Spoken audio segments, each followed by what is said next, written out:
Good evening, wrestling fans, and welcome to the Wrestle Talk Podcast. For the next 2 hours, we will bring you the latest pro wrestling news, in-depth analysis of all your favorite promotions from across the globe, and much, much more. We will also bring you exclusive interviews with the greatest professional wrestling personalities on the local, national, and international levels. If you want to follow the Wrestle Talk Podcast, check us out online at www.wrestletalkpodcast.com. You can also follow us on Facebook, Twitter, YouTube, and Instagram. And now, it's time for the reigning, defending, undisputed leader in pro wrestling podcast, the Wrestle Talk Podcast.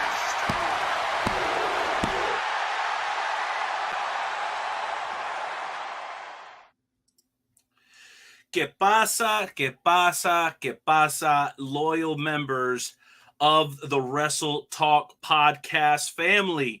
Thank you for being in with yours truly, the Night Owl, for episode 448 of the Wrestle Talk Podcast.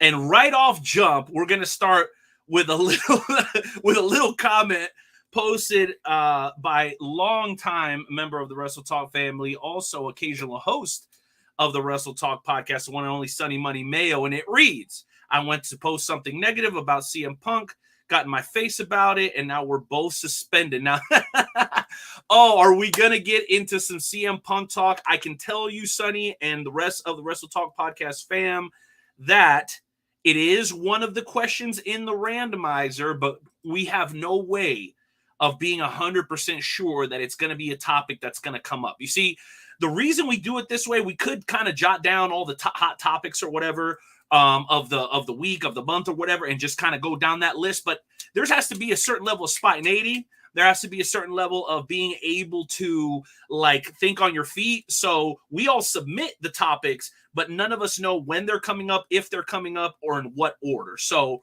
with that said, High Spots is going to be interested tonight. I would love to have each and every one of you guys commenting right now. Join us for that, which, by the way, not only is it a Wrestle Talk Tuesday, but it is also a special day for another reason. Today is my brother Chris Rodell's 25th birthday. No, I'm sorry. My notes say it's his quinceañera. It's his sweet 16. So happy birthday to you, my man, DJ Big Sexy STL. Also a longtime member of the Wrestle Talk family, the voice of Dynamo Pro Wrestling, doing work all over the place, moving around a little bit more, let's just say that. And then, of course, one of the outstanding hosts of the Wrestle Talk Podcast. Shout out to my man, Matt Stockdale. Matt, I don't know if you listened to the pre-show that we did for Heartland Championship Wrestling. I called you a legend. That's right. I, the Night Owl, called you a legend. People don't know why that is. Obviously, you and I have a long-standing relationship. But what you did by getting in the ring and going nose to nose with Aaron Helms, man, one of the guys from the American Way, I think that speaks volumes. And I think you got a lot of great things coming in the world of professional wrestling, brother. Last comment here before we move on and bring the second host, or I should say 1A for tonight's edition of the Wrestle Talk Podcast. And I'm actually not going to let it out of the bag. You guys don't know who I'm hosting with. Same thing, right? Like, we're not going to exactly tell you what high spots are coming up, nor are we always going to tell you who's hosting. You got to kind of tune in and figure that part of it out. Jared, my man, representing STL. I seen you and my man Dave Ruby on the podcast, bro. I love the competition we had a couple of weeks ago. Wrestle Talk Podcast is 2-0, by the way, against Falls Count Anywhere. But one thing's for sure, you guys are number one in my heart because Dave Ruby's been a mentor to me. He's been a mentor to the Wrestle Talk Podcast. He's a friend, and he's a hell of a freaking worker, baby. Don't get it twisted. Now, as far as hosting with a Bob Barker hologram, I would love to. I actually, unfortunately, was already committed to hosting with a hologram of John Cena, who happens to be sitting right here to my left. Okay? Sorry if he's blocking the sign, but at the end of the day, don't worry about it too much because you can't see him. So it's Cena, not Bob Barker. R.I.P. to a real legend. He sees him. I see dead people. Okay, I'm definitely dating myself a little bit with that reference, but man, what an outstanding night to be talking professional wrestling. And guess what? Right on cue, ladies and gentlemen, the man who will be helping me co-pilot this ship this evening. We actually are going to pay a little bit of music for him as he makes his way in. Ladies and gentlemen, the one, the only, representing the West Side, originating from the great city of St. Louis. That's right, my friends. The one, the only, Jay Wade. Drew a dime. Not a dime. Not a dime. Oh, Hey, that wasn't it. That wasn't it. I drew a little bit. Better. Maybe a quarter. Drew a quarter. Wait, come on. Come on, remind us you got long hair, Wade. Come on, baby. Remind us you got long hair. No, you do. You got long hair. You just hiding it. Let's go, baby. Let's go. One thing's for sure. I'm hosting, so two things are going to happen. There's going to be a lot of rambling, and there's going to be a lot of energy. Okay, that's fine, guaranteed. That is fine by me, brother. How are you? Comfortable with that? I make people uncomfortable, Jay Wade. You know this. I tend to do that to my people. It's all right. Back in the day, I used to make a lot of women uncomfortable, but hey, we got that resolved. So, yes, and for the record, because I know we're about to start getting emails, Jay Wade is happily married, ladies. So dry those panties up. Unfortunately, it's a done deal. It's a done deal. Jay and Wade is an accounted for man, as is your boy the Night Owl. But nobody's sending me love letters anyway, so it's all good. The only time I'll get love letters is, when those guys go to prison for murdering a bunch of school children, and you're the only one trying to get them out. No. That's I'll go to jail. That's the only time I'll get letters is if I, murder a whole class of people, and then those weird women that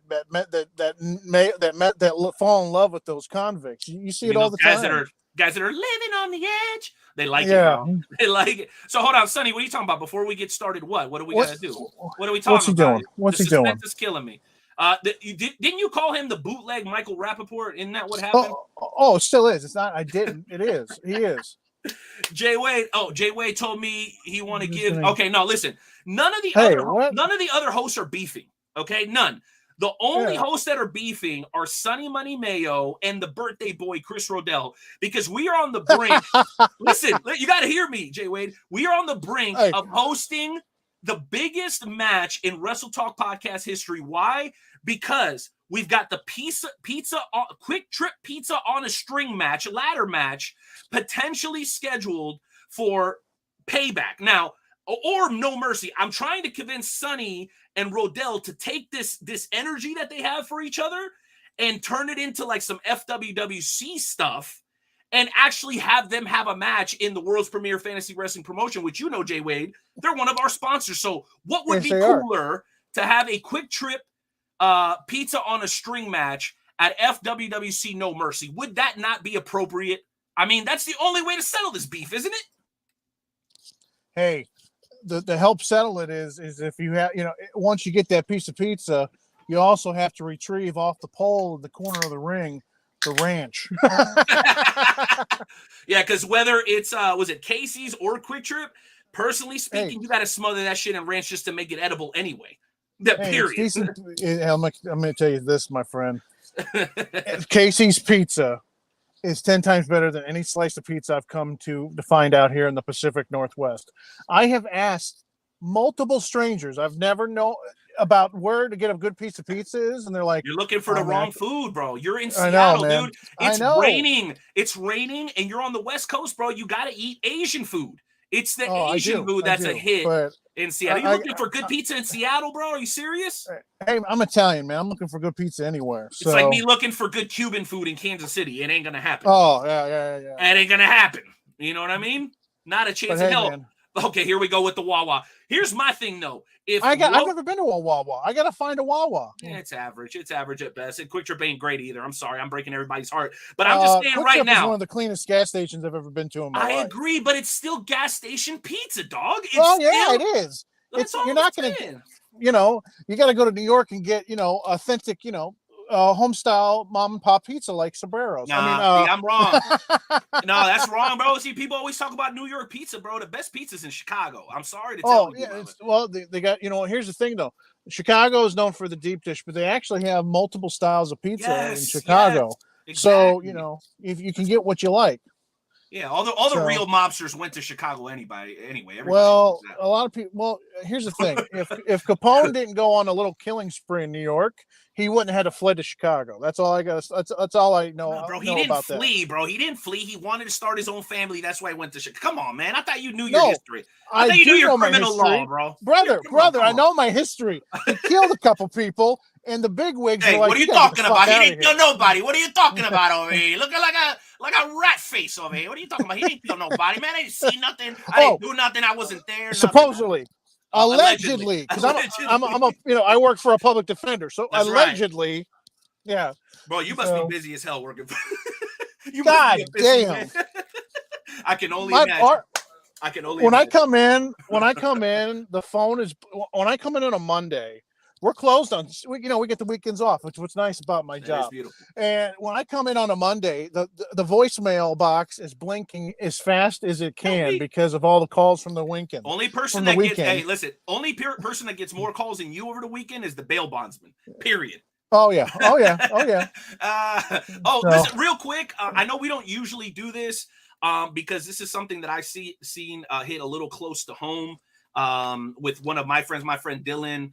Out on the East Coast. We're Red Dead buddies. He's also real good friends with Mad Max Morrison, who's a wrestler up in the East Coast, who's a very, very good friend of the show. His friend actually took his own life here recently. So we don't usually do this until the end of the show, but I just want to throw this up just because first things first, right? Anybody who's having, thoughts about maybe not wanting to be with us anymore, obviously, I would always encourage you to reach out to somebody who you trust, somebody who's not going to judge you, somebody's going to embrace you with open arms. But if you don't have that person, there is the National Suicide Prevention Hotline. All you got to do is dial not 911. That's a whole nother number. This is 988, y'all. 988. If you're having a moment, if you're here on the Wrestle Talk podcast and there's stuff going on with you, you come back, watch the replay, but go ahead and pick up that phone and dial 988 for anybody out there who's dealing with those mental issues that don't really allow them to feel like they want to continue to be a part of our community. And Jay Wade, God knows we need more wrestling fans. So if you're watching this show and you're having those issues, bro, don't leave us. We're getting strong. We're about to talk about it tonight, baby. I am dawning this era, Jay Wade. I am dawning this era, not the golden era, not the PG era, Jay Wade. I am donning it the platinum era, and I will explain that a little bit further on in the show, why I'm calling it the platinum era. It sounds corny right now. I get it, but stay with us, guys. We got a tremendous show. Jay Wade, you had something? Sorry. Go ahead. Man, I got notes that I took. I got paperwork. I watched All In on Sunday. Man. Just finished it today. Just finished All In today. Oh, I'm not going to lie to you. That pay-per-view was good, bro. It was a motherfucking game changer in the company. And we got a lot to talk about, and it has to do with the Mr. Phil Brooks, a.k.a. Drama Mama, a.k.a. CM motherfucking Punk. There it is. Bro, what did I say a couple of weeks ago when we were talking about CM Punk? I'm an asshole. I'm an asshole. Well, I'm coming out of a rocket tonight. Oh, geez, Louise, I'm so excited about it, yo. Shout out to my sister down in South Florida tuning in. Sis, I love you. Thank you for supporting the show. I'm having a cold one here. I'm actually starting a couple of days of vacation. So today is going to be extra lit, yo. So I appreciate you guys tuning in and checking out the show, but especially the best sister in the entire world, my sister, Elvia. I love you, sis. I love you so much. And it sounds like it may be you, and of course I'm making light of this, but it is all in fun. It may be you that may be needing to dial 988, because clearly tonight, when we get into that CM Punk topic, you may go off the deep end. I'm concerned for you, Jay Wade. I'm going to just be honest, because I can already see it coming. Where you at? I'm here, bro. We're a little lost here. No, we're good. I get loud and clear, baby. Uh-oh. Jay Wade, you're good, baby. Listen, I'm going to let you sort that out. You come right back, okay? There you are. There you are. Okay. We're back. Okay, cool. Now, I am going to give Jay Wade a hard time, and I love your setup. I know that you can smoke a cigar, but, bro, trying to live stream without Wi-Fi? You live on the edge. I got an office full of people right now. I can't do the show from where I'm at. I know. I see you. You're hidden under a tree somewhere. You look wonderful, by the way, and I'm glad you can smoke the stove, but we got to get the connection. The connection is number. Anyway, we'll talk about that. Listen, guys, 15 minutes into the show, and we basically jumped over a lot of the stuff that we normally do. But you know what? It's okay, bro, because Jay Wade and I haven't had a chance to host for a little bit now, and I'm just feeling it tonight, bro, because we could literally just sit here and talk AEW all night. And we got WWE too. We got a lot of bro. And then there's just so much going on, even in the periphery.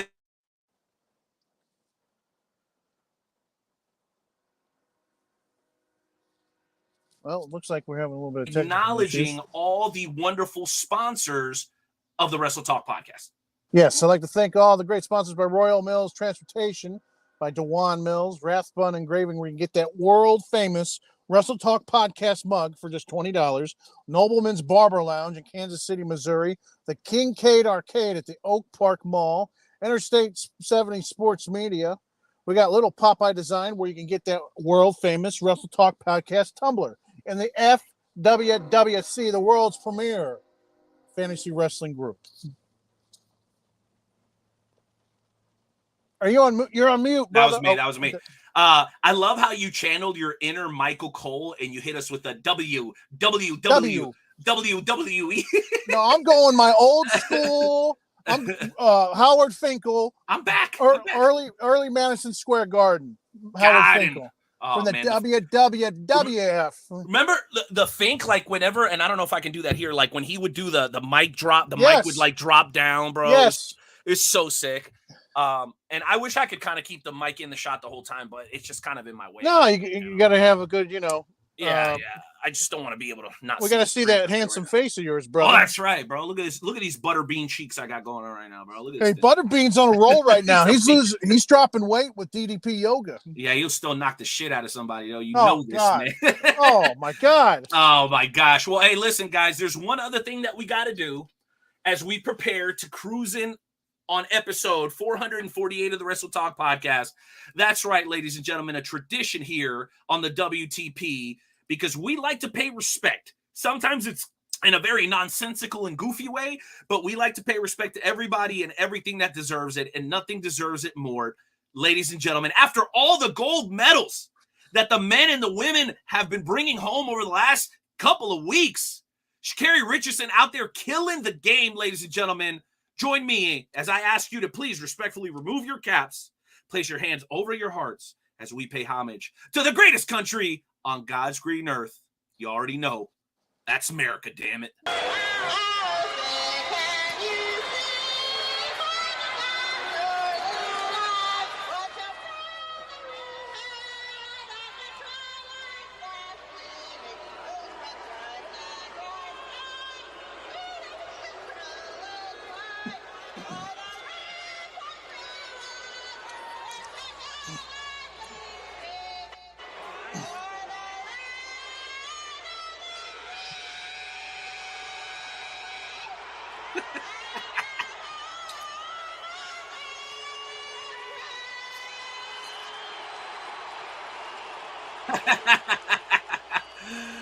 That's wonderful.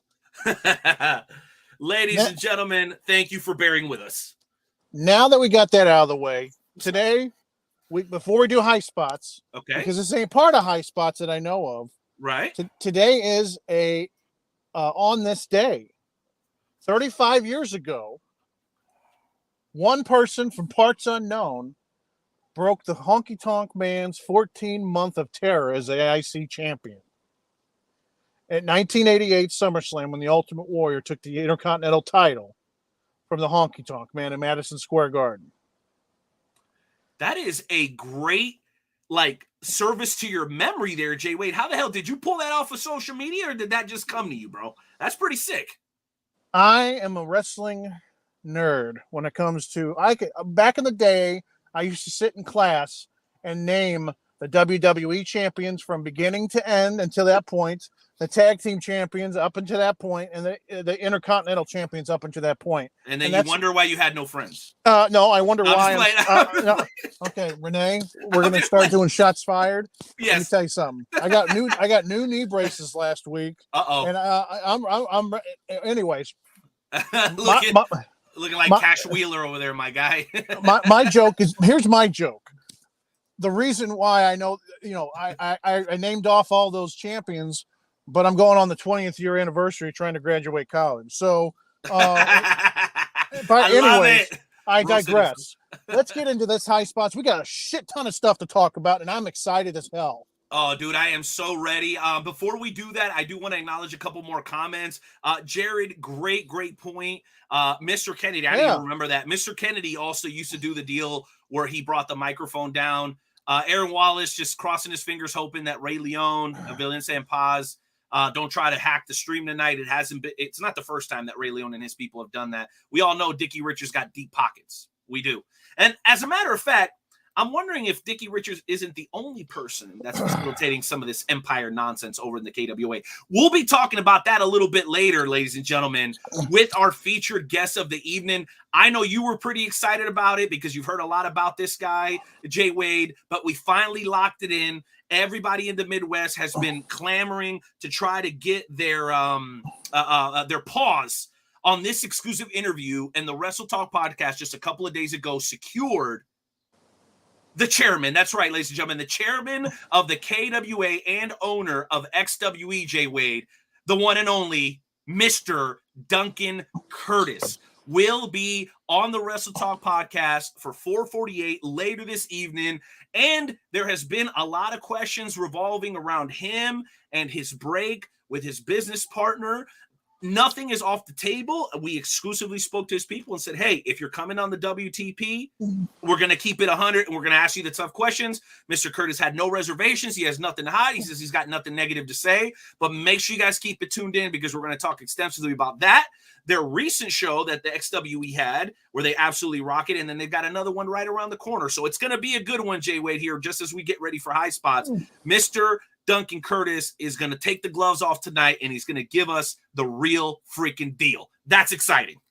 Yes, it is. Hey, I've looked, from what I hear and from what I see, the man's hand extends to the biggest names in pro wrestling history. If you've seen some of the photos he's been in, this man has been on. He's been pictured with men that are a part of the Mount Rushmore of professional wrestling. I agree. I mean, not only has he rubbed elbows with these people, Jay Wade, he's actually booked a lot of them himself for the KWA and XWE. So when we get a chance to bring him on, it's going to be absolutely marvelous. Very, very, very exciting stuff. With that said, let's go ahead and kick it into gear, baby, because we got so many topics, 9 different high spots topics. We're going to go round and round with the randomizer, and where it stops, nobody knows. So are you ready for this? I am ready. All right. Ready. What? Yeah, go ahead. Ready. He said he's ready. I'm All right, ready. guys, go ahead and cue it up because it is time for episode 448's edition of the Wrestle Talk Podcast High Spots segment. DJ Money, you know what to do. Mic check. Yeah. All right. Wrestle Talk Podcast. DJ Money. Yeah. Let's go. Welcome to High Spots, where we pop news like flare chops. We talk shop, coming through the screens of a laptop and non-stop like a running speeches of blacktop. We hit hard like chair shots and backdrops. Like a clock flash, look like a barely fly. Now that's hard. We up to speed while they stay slow. Wrestle Talk Podcast. Now they know we about to start the show.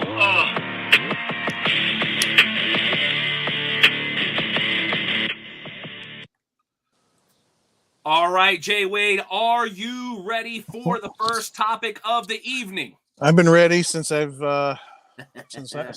this morning. I've been ready to talk about wrestling since this morning. So glad to be doing the show with you, by the way, man. This is exciting. Let's go ahead and cue up the randomizer and get the first question on the board.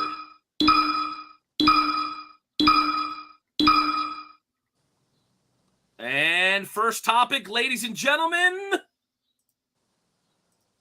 Ooh, this is going to be a good one. All right. And the question reads, do you think turning the Street Pop Profits is the best move for them right now? Jay Wade, go ahead and lead us off. Hey, they were doing okay as as everybody's favorite tag team, as people loving them and stuff. But hey, you know what? We need a new faction that can compete that can possibly be major contenders to Sami Zayn and Kevin Owens tag team titles. Now I know we got Payback this weekend, and I know they're defending the belts, but against Finn Balor and Damian Priest.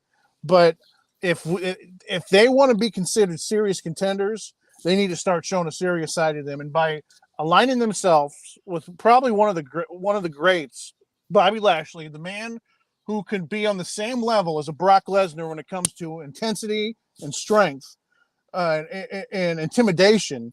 You need to align yourself with winners, and that's what the Street Profits have done.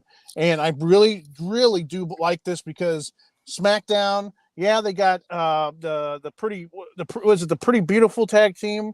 You know what I'm talking about, Night Owl, the young guys that keep pulling off tag team wins. They got long hair from NXT.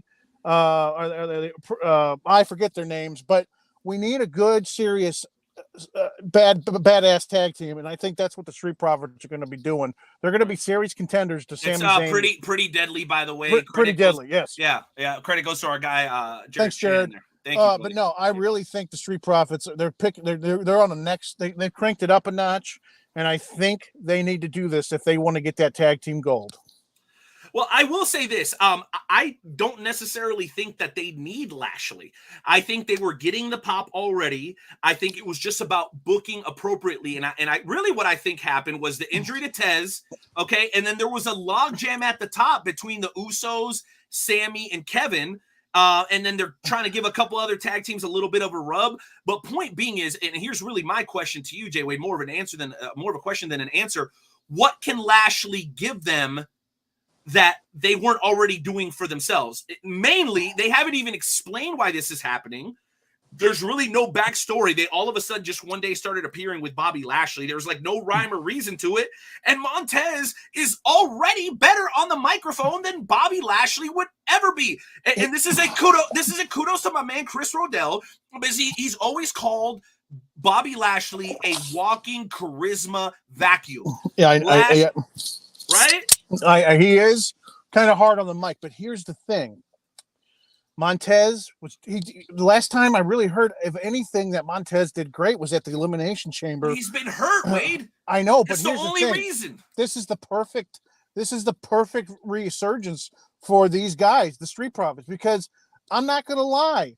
I believe they were floundering as a face tag team. They were on the same level. Now, here's the thing. Before they were having matches with New Day. What do you mean floundering? I know, but New There's Day's only out. one top team. The New Day's out, and guess what? Here's the thing.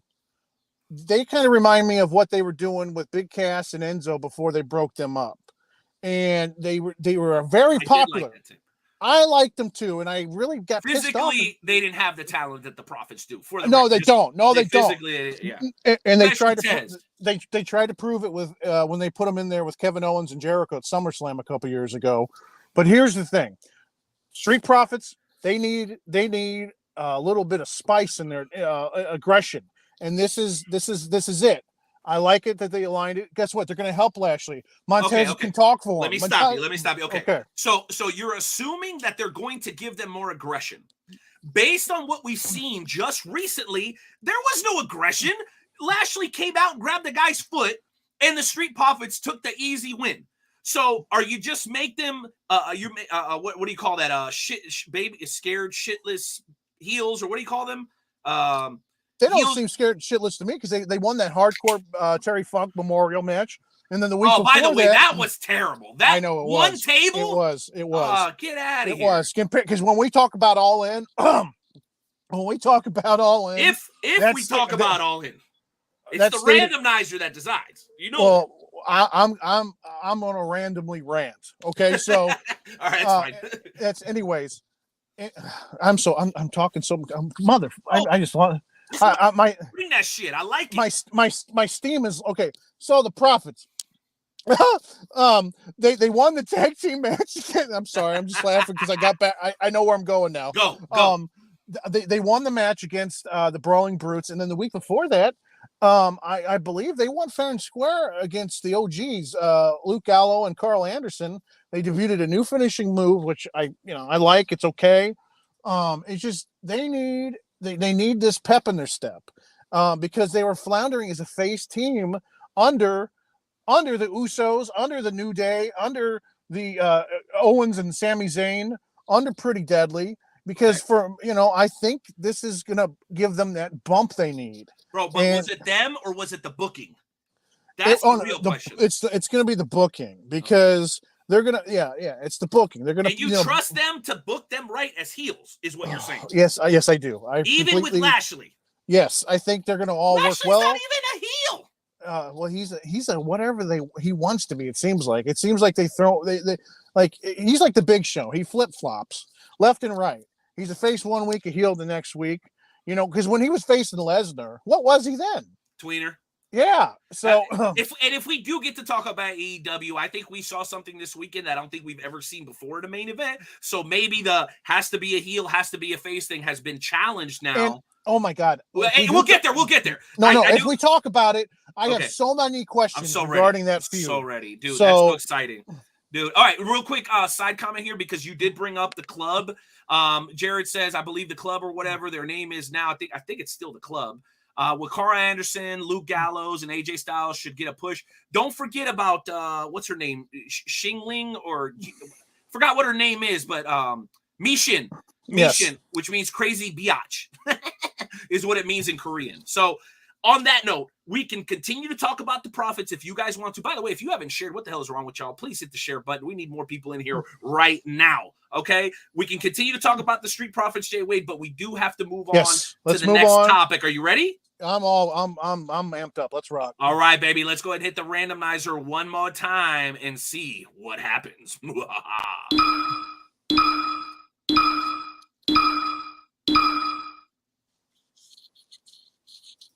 Here we go. Oh, no. That's a great picture, by the way. That's a great picture. That's a terrible picture. Jeez. It's from All In. Oh, man. All right, Jay Wade, go ahead and read that off the screen for us, would you? CM Punk is the real world champion. Is Tony Khan making a mistake with this story? Okay. There's so much going on with this man. It is so motherfucking frustrating with this man right now. Renee, I thought maybe he was going to be a breath of fresh air when they in this company, because they had a fucking 16-minute fantastic match between him and Samoa Joe at the start of All In. I loved it how they started the show, and the whole show in general was fantastic. In my opinion, it was a game changer for that company. But no one is talking about the goddamn show, because they're talking about what happened between him and Jack Perry. And also, too, supposedly, after his match, he had a little run-in with Miro. So it's just he is so selfish, and it's just so frustrating, because those young men that are competing are getting overshadowed by someone who can't be a team player. And it just, maybe Jack Perry probably shouldn't have said what he said.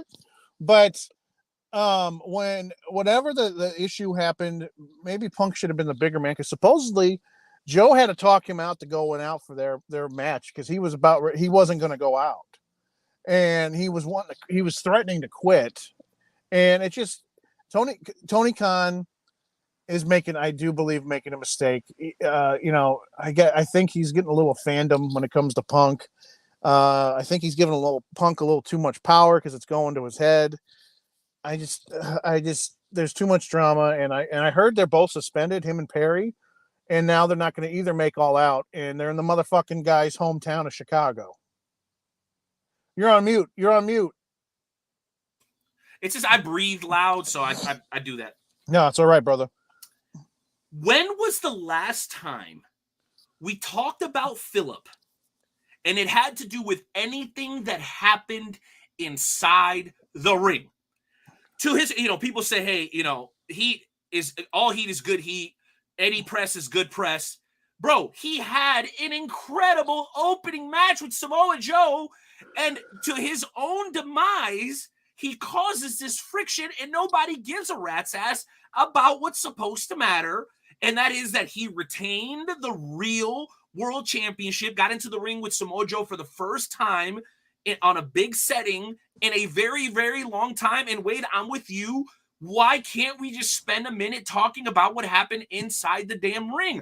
Why are we constantly having to talk about all the BS middle school locker room drama when it comes to Punk? That's part of what people get frustrated about, that you would love to talk about. Yo, he's still got it. Look at his age. He looks fantastic. Da-da-da-da. But all that falls by the wayside because of this teeny bopper middle school locker room drama bullshit. This isn't even a high school bullshit. This is middle school bullshit, Wade. What do you think? This is just so okay. So you remember back in '97, Hart and Michaels, they had their whole thing in the background, and if Hart left for WCW after the Montreal screw job, and I really don't. It seems like. And the reason why McMahon let Hart go, I don't think Hart was making McMahon money like Hart thought he was. And, because if he was making money, do you think McMahon would have let him go? I don't. And I honestly think, I don't think Punk is bringing that much money. Yeah, he's bringing people talking about him, but it's in a negative light. And it's also, anytime you bring up CM Punk and Tony Khan, it's in a negative light. Everybody's saying that Tony Khan he's letting people run roughshod. Because if that shit happened in McMahon land, their asses would be, I believe they would have been fired if that shit happened in the background of WWE. Mute. Doing that. Jay Wade, does this not sound familiar to you? Does this not sound like what happened in WCW, where they started letting the inmates run the prison? Oh, God. They started the clowns run the circus. They're letting the loonies run the asylum. I mean, is this not an exact replica of what we saw 20 years ago?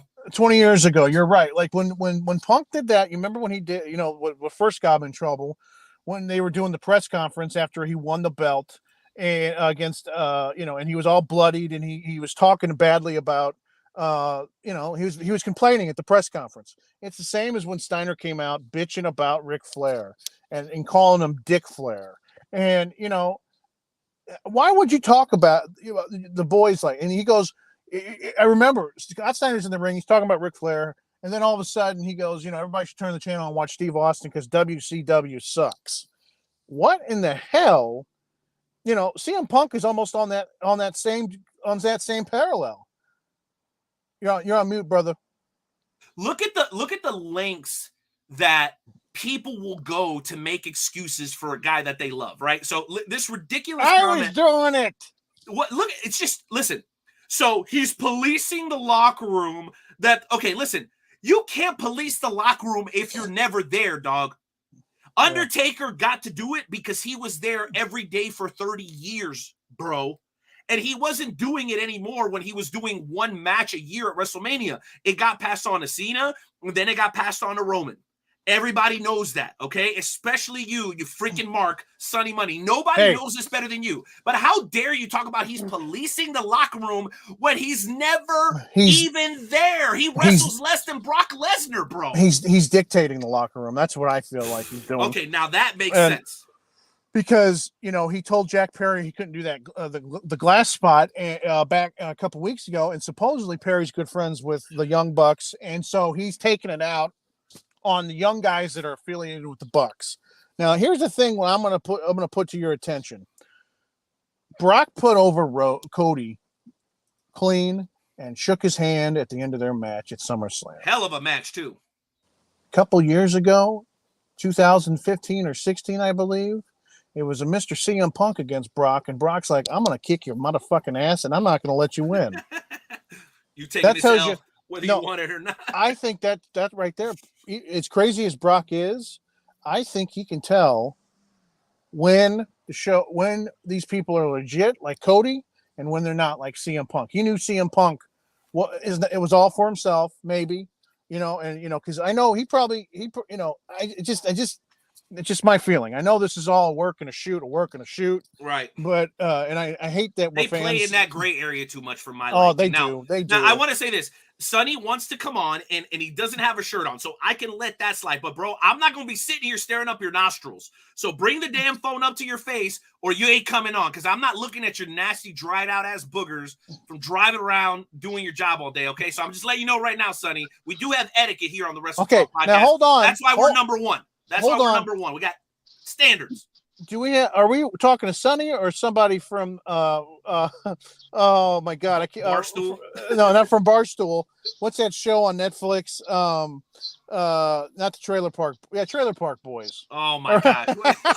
If you knew Sonny, you would know he's the furthest from a Trailer Park Boy ever. But he does look like a great value Michael Rappaport. So I mean, no. The reason why I call him that, the reason why I say that is because he rants so good like Rappaport. It's good. Yeah, it's good. Yeah, it has nothing to do with how he looks. It's just his ranting style. He kind of looks like him a little too. Oh. You remember the Cucamonga Cracker Killers? You remember that? I'm glad the fucking Slurpee tag team has jokes tonight on Rebel. I was shitting on him 10 minutes ago. I was shitting all over him 10 minutes ago, baby. I know. I heard you shitting on Dilbert over there. So that's right. Well, hey, if we're a tag team, I'm definitely Brett. He's Owen. Oh, what the fuck? Yeah. Listen, I'm not on here for long. I'm in the comment section talking my shit. That's where I'm going to be the rest of the night. I can't wait till Duncan Curtis comes on and talks some XWE. I'm really looking forward to that. Mr. Duncan Curtis? Yeah, Mr. Duncan Curtis. Yeah, okay, sure. Mr. Duncan Curtis. You sound good. He does. Anyways, why? Let's touch on the CM Punk thing here. And this is a question for the host tonight, Night Owl and Jay Wade. Why did this whole CM Punk thing start at the pay-per-view this past weekend? What was the basis of that? It was because of what Jack Perry said. I already said he probably shouldn't have said that shit. He needs to. A lot of these guys need to keep their mouth shut. So we're at okay. So and Night Owl being the number one proponent of talking shit on deathmatch wrestling. So a guy won't do that. You're lying. Okay, you don't like deathmatch wrestling. Let's put it that way. You're not a fan of it. You don't talk shit on it, but you're not a fan of it, and you're not going to promote it.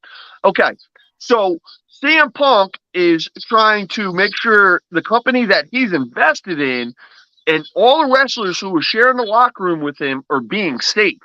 So he tells one of the main guys who are getting pushed week in and week out with Perry not to go through real glass, and Perry laughs at him for it. But CM Punk becomes the bad guy because of that? Explain that to me. I'll let you take that one first. Hey, here's the thing. He's looking like the bad guy. It's because of all the drama keeps coming back to him. And it's frustrating. We don't know what the Young Bucks, the Elite, I don't know what the hell is going on eternally, but they are somehow manufacturing it to where it's making Punk look like a bad guy. Supposedly Perry bumped up into him before his match, and that's what fucking got started the shit after what, so, and then he has a problem with Miro because Miro asks after the Joe and Punk match, he goes, what happened? And Punk goes, what, you got a problem with me too? You want to take a step outside? I wish we could get Miro already came out on social media today and disputed that. That did not happen. I saw that. I saw that too. So that didn't happen. That's one. Two, what I want you guys to... Can I answer? Sure, please go ahead, Night Owl. Go ahead. Listen, bro, I'm gonna keep it short because I like to ramble. Because we could go through every stinking detail of this particular situation and completely alleviate CM Punk from all responsibility. Okay, and we can do that. I'm okay with that. If you were to go, Renee, here's the proof that Punk was the good guy in this scenario, not the bad guy, right? And I would accept it. Here's what you need to accept. This dude is the common denominator to more nonsense backstage, probably more than probably since Hall and Nash back in the WCW. Since we and they wanted what? Oh, go ahead. But they ultimately, even though they're the ones that helped it reach the epicenter, really it was more Hogan than anybody else. Personally speaking, the NWO thing, because it would have never become what it was until Hogan showed up. But, bro, he's doing the same thing, bro. He's that amazing talent that sinks your boat. First, he helps your boat go 1,000 miles an hour, and then at the end of the day, he's the same guy that sinks that boat. And what I'm telling you guys is whether he's wrong or right about this particular situation, he's the common denominator when it comes to all this bullshit, and he's arguing with guys that are half his age. Yeah, Half because his they, age. but the same thing with Hall, but the same thing with Hall and Nash. They wanted what's best for WCW. Scott Hall gave Sting that gimmick. He was like, "Bro, the highlighted blonde hair and the tights got to go. You got to get with the times." Hall and Nash wanted what's best for WCW. In retrospect, that was probably the downfall of WCW. As long as they were at the top, just like that was probably the downfall of WCW. But yes, CM Punk is the common denominator. I can't disagree with that. I'm going to end it on this. I'm always going to stick up for Phil because from everything I read, he wants to do what's best for the business, not for Phil himself, but what's best for the business. But when it comes to, and this whole situation started with the Young Bucks and Omega, and it kind of touched bases here because Ace Steel was involved in that. And you know how involved Ace Steel is in the KC wrestling scene. So there was some even local guys who spoke up on that too. Right. But do me a favor, guys. Everybody who's watching Wrestle Talk Podcast, the YouTube host, do me a favor, okay? When this show's over tonight and everybody calms down, go ahead and get on YouTube, find the Young Bucks and the Sports Illustrated little clip that they did, about 10, 15-minute clip. Drop the link in the comment section for us. Could you? Yep, well, I'll drop the link, okay? There's something in there that just rang a bell with me that the Young Bucks and Chris Daniels are sitting down at a diner, and Sports Illustrated was following them 4 or 5 days. And what they said in that diner was they were talking about a guy who's a legend in this business, Rip Rogers. Rip Rogers was shitting on the Young Bucks on Twitter. And the Young Bucks and Chris Daniels all sitting around bullshit and go, well, if I go to an autograph signing and my line is bigger than his, then I feel like I shouldn't have to listen to that guy. No, it doesn't work that way. It does not work that way. That's me, ridiculous. It is ridiculous. Yeah. And the Young Bucks have this style that they came out with 10 years ago, this super indie 29 super kicks in the match. Hey, and I love it just as much as the next guy. And I'll share them posts just as much as the next guy. But when you get to a lucha. When you get to a top level, there has to be Chiefs and Indians, bro. And there's too many fucking Chiefs in the pot in AEW. And the way I see it, the way I see it is that Tony Khan wants to be buddy with Chris Jericho and Moxley and everybody. And they've even came out and stated in the interviews that this dude is a hyper fucking mark, jumping all around the place instead of acting like a boss. Well, yeah, I'm glad CM Punk told fucking Jack Perry. Adderall will do that to you. Yeah, Adderall. Yeah, right. Yeah, I'm glad fucking CM Punk told Jack Perry, hey, dumbass, don't go through real fucking glass. Goldberg did it on an episode of Thunder and ruined the whole storyline. Yeah, you know what I mean? Yeah. Exactly right. So, yes, Renee, you were right. He's the common denominator, but no, bro. Turn that camera, my guy. That's it. Really? Another walkout? Come on, bro. Do something original this time. Come on, man. I love it. Hey, we're all friends here. We're all having a good time. But that was such a good take that he didn't have to walk out again. He's livid. No, not livid. He's very dedicated to what he believes in. He's a punk. He's a punk. I'm trying to be nice for once to him, you know. So. Oh yeah, well, you know what? And listen, I don't disagree with any of what he said, but he wasn't there in the beginning. He's not there full time. He can't just walk in and start throwing people around. And there's one thing I will disagree on, where he says there's too many Chiefs, because I work in a hyper competitive environment in a corporate structure. Okay, I know what it means when there's too many alpha dogs and too many Chiefs. AEW's problem isn't that they have too many, Jay Wade, is that they don't have enough. You got a bunch of big, strong, muscle-bound guys that aren't really leaders, okay? Undertaker was a leader. Cena was a leader. Triple H is a leader. Roman is a leader. It doesn't mean just because you're the biggest, baddest, you got the longest line, that you're the leader. You got to actually be a leader, Jay Wade. And I just don't think they have enough of those high-character guys to do that. They don't. And it could fall on Jericho or a guy like that, but he's so damn busy working all over the world, doing concerts and all kinds of shit. I mean, he's constantly on television, so you can't ask him to do it all. I just don't think they have enough of the Edges and the Cenas and the Romans and the Takers. I think that's what they're missing. It's so sad because they're all motherfucking adults. And it just, you know, like, there is so much what do you call it? What do you call that word when you're saying, you know what? I went to school and I can't even think of the English word I'm trying to look for. Describe it.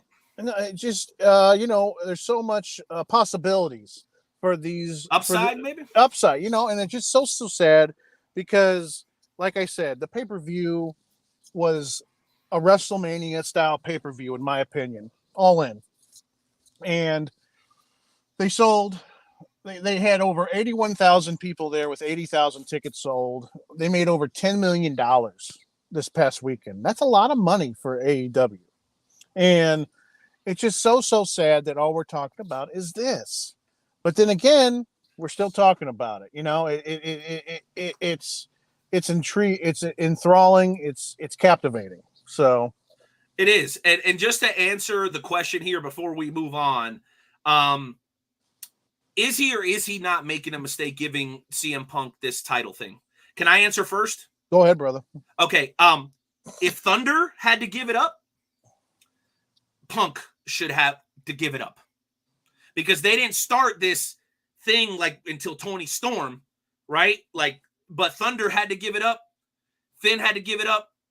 Punk should have showed some humility. This was his opportunity to show the locker room that he wasn't. Man, maybe that's why his shit falls on deaf ears, Jay Wade. Maybe when he goes up to a Perry and he goes, hey, bro, maybe you shouldn't do this. You should do that. Bro, you were gone for 8 months and you demanded to come back as champion, bro? Get out of my face, bro. I'm not even trying to be like you. I don't want advice from you. I don't want my career to be like yours. I don't want the kind of drama around me that you have. Maybe Perry, Jack Perry is saying, you know what, bro? I appreciate it. Thanks, but no thanks. And I think that's what some of the younger guys who are independent thinkers themselves may be looking at Punk and believing, Jay Wade. I think he's lost credibility in the locker room and he's selfish, and him carrying around that title proves it, because Thunder gave it up. I gave several other examples. I would have loved to see him do it. It would have made a huge difference, at least in my eyes, as far as how I perceive him. Well, he's doing the same thing he did in 2011 when he beat Cena for the title, and there was 2 champions going into SummerSlam, and it seems like whenever he gets a belt, he becomes like Bret Hart 2.0. He thinks, he lives, he's the best there is, the best there was, the best there ever will be. And that's kind of hard to say. You can't say, when you say you're 10 out of 10, well, that's not fair, because there's always someone better than you. And he's not a locker room leader. And I think, I don't believe he is either. You got to be there to be that. You got to be there. It just, he's a very, it's it's great to, I loved it that he's back, but there's so much drama. He ruins it. He's ruined his return. He's ruined his return. Brett was right. He's merciless. There we go. Same there. All right. Well, let's go ahead and move on, because we do have a little bit more time, and we do need to get in shoot and shot here in just a couple of minutes. Are you ready for another High Spots topic, Jay Wade? Because that cigar looks delicious, by the way. It is. It's a Padron 7000. Is it does it have a chocolate hint? Does it have No. It's full bodied. It's intense. Full bodied. Nice. If you don't want to smoke it in the morning, but I smoke. Your lips burning a little bit? No. I like that. I like when it burns a little bit. I've worn that off. You're numb. So. You're numb to it. All right, randomizer. Let's go. Let's go ahead, hit it, baby. Randomizer. Next topic for this evening.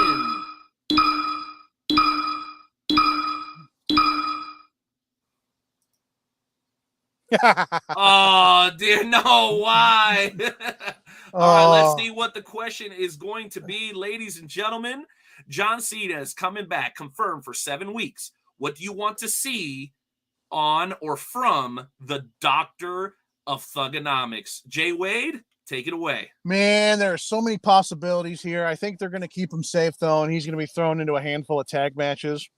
I would love, I don't know why, the next heel of this company is Dominic Mysterio, and I don't know why. I want to see those two in the ring, and for Mr. Dominic Mysterio to get a big old win over John Cena. But Dominic Mysterio, are you out of your mind? I love it. I love it. That would he is wonderful. He is. That would be the win to all wins. Here's the thing. You know what?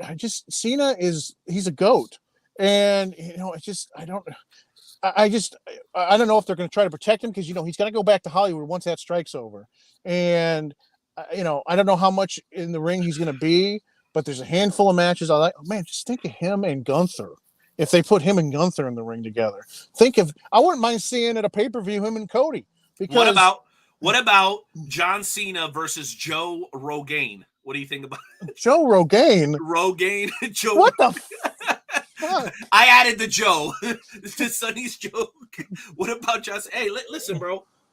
Don't be hypercritical, Sonny, because we can start talking about your left eye, bro. Don't do that. No. He's talking about Cena because he's got that big ass bald spot in the back of his right. head. He's talking about bald people, and I'm taking offense to it. How about that, Jay Wade? I got offense too because there's been a couple times in the last year I've been trying to grow this. Listen, I've been trying to grow it back because I don't know if you've ever seen me with a full head. I used to have a nice full head of hair. Dude, what did I tell you at the beginning of the show when I played the rock song? I said, Jay Wade, I said, remind him you got long hair. You're like, I don't have it anymore. I'm like, yes, you do. I've been shaving my head solely straight for 3 years now. And I've been trying to grow it back, and I went for 3 weeks without shaving it. And I don't know if it's just taking a little top because it gets ugly. And I'm like, the wife wants me to give it one more go, but I'm scared to let it go one more go because I think I'm going to have that swimmer scalp from Seinfeld. You remember that episode of Seinfeld where when Elaine's dating that swimmer and he starts growing his hair back and George is like, it's going to start here, but it's going to end here. And George was right. Elaine was so paranoid. But no, back to Cena, the GOAT. It's just, he's not going to shave that head of his, by the way, Sonny Money, because he's in Hollywood and they can patch that up when he's in movies. Yeah, he could just do LeBron. He could just or the Jeremy Piven. And if you remember, Piven was also on Seinfeld back in the day, and he had hair going here, and now he's got hair here. Anyways, Cena is great. I really think they're going to protect him in these next 7 weeks. It's going to be entertaining. They're using him for the Superstar Spectacular and or Spectacle in India. And that's in India, correct? The Superstar Spectacle, India, or is it Saudi Arabia again? I believe it's Saudi Arabia, the one that's coming up in like 2 months. No, it's coming up soon in the next set because that's why he's been here for the next 7 weeks. He's tag teaming with somebody. So I thought their Saudi Arabia show was like, maybe 2 months. Okay, so okay. Now, they keep showing posters on social for it. Yeah, and what bothers me? I'm going to go on a little side note here. Okay. They put Jinder Mahal in this poster, and I'm not going to lie to you. I thought it was fantastic when Jinder took the belt off Orton back in the day. Okay. And I really hate how they're just pushing him now on a poster because of his roots. And but they do that. Well, hold on. They do that with like Mansoor. It's like when Randy Orton goes to St. Louis, he might have not wrestled for a month, but if they go to St. Louis, Randy Orton shows up. Come on, bro. They've been doing that forever. But here's the thing, though. They've been doing that for a long time. When was the last time you seen Jinder anywhere? Like a month ago, he's running with that new tag team. About like 6 weeks ago. I mean, okay, I get what you're saying. He's not really relevant, but they're going to his home country. And he's a fantastic. He's fucking turned himself into as a superstar.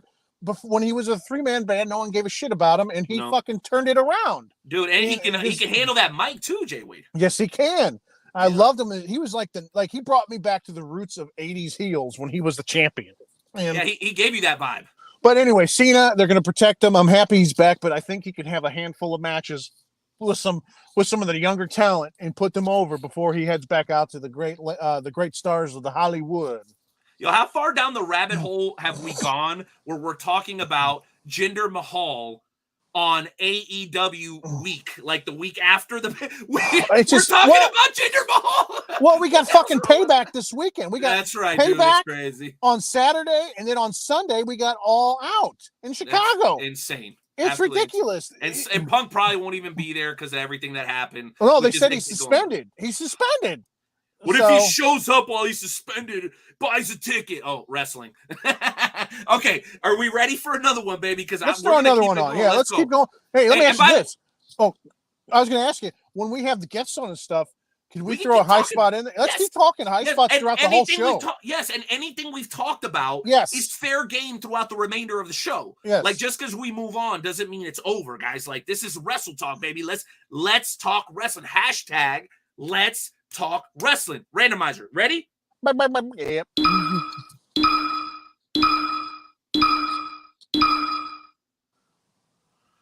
All right. Up next, ladies and gentlemen. Ooh, I was waiting for this one. Let's go. Yes. Another great picture, by the way. Oh my goodness. Stop patting yourself on the back for 2 seconds, would you? No, let me tell you something. Let me tell you something, brother. Let me tell you something, brother. When I'm around the mountains, Mount Vesuvia, and the Cascades are dipping down in the mountain, I'm gonna be saving everybody with my backstrokes and my 24-inch pythons, brother.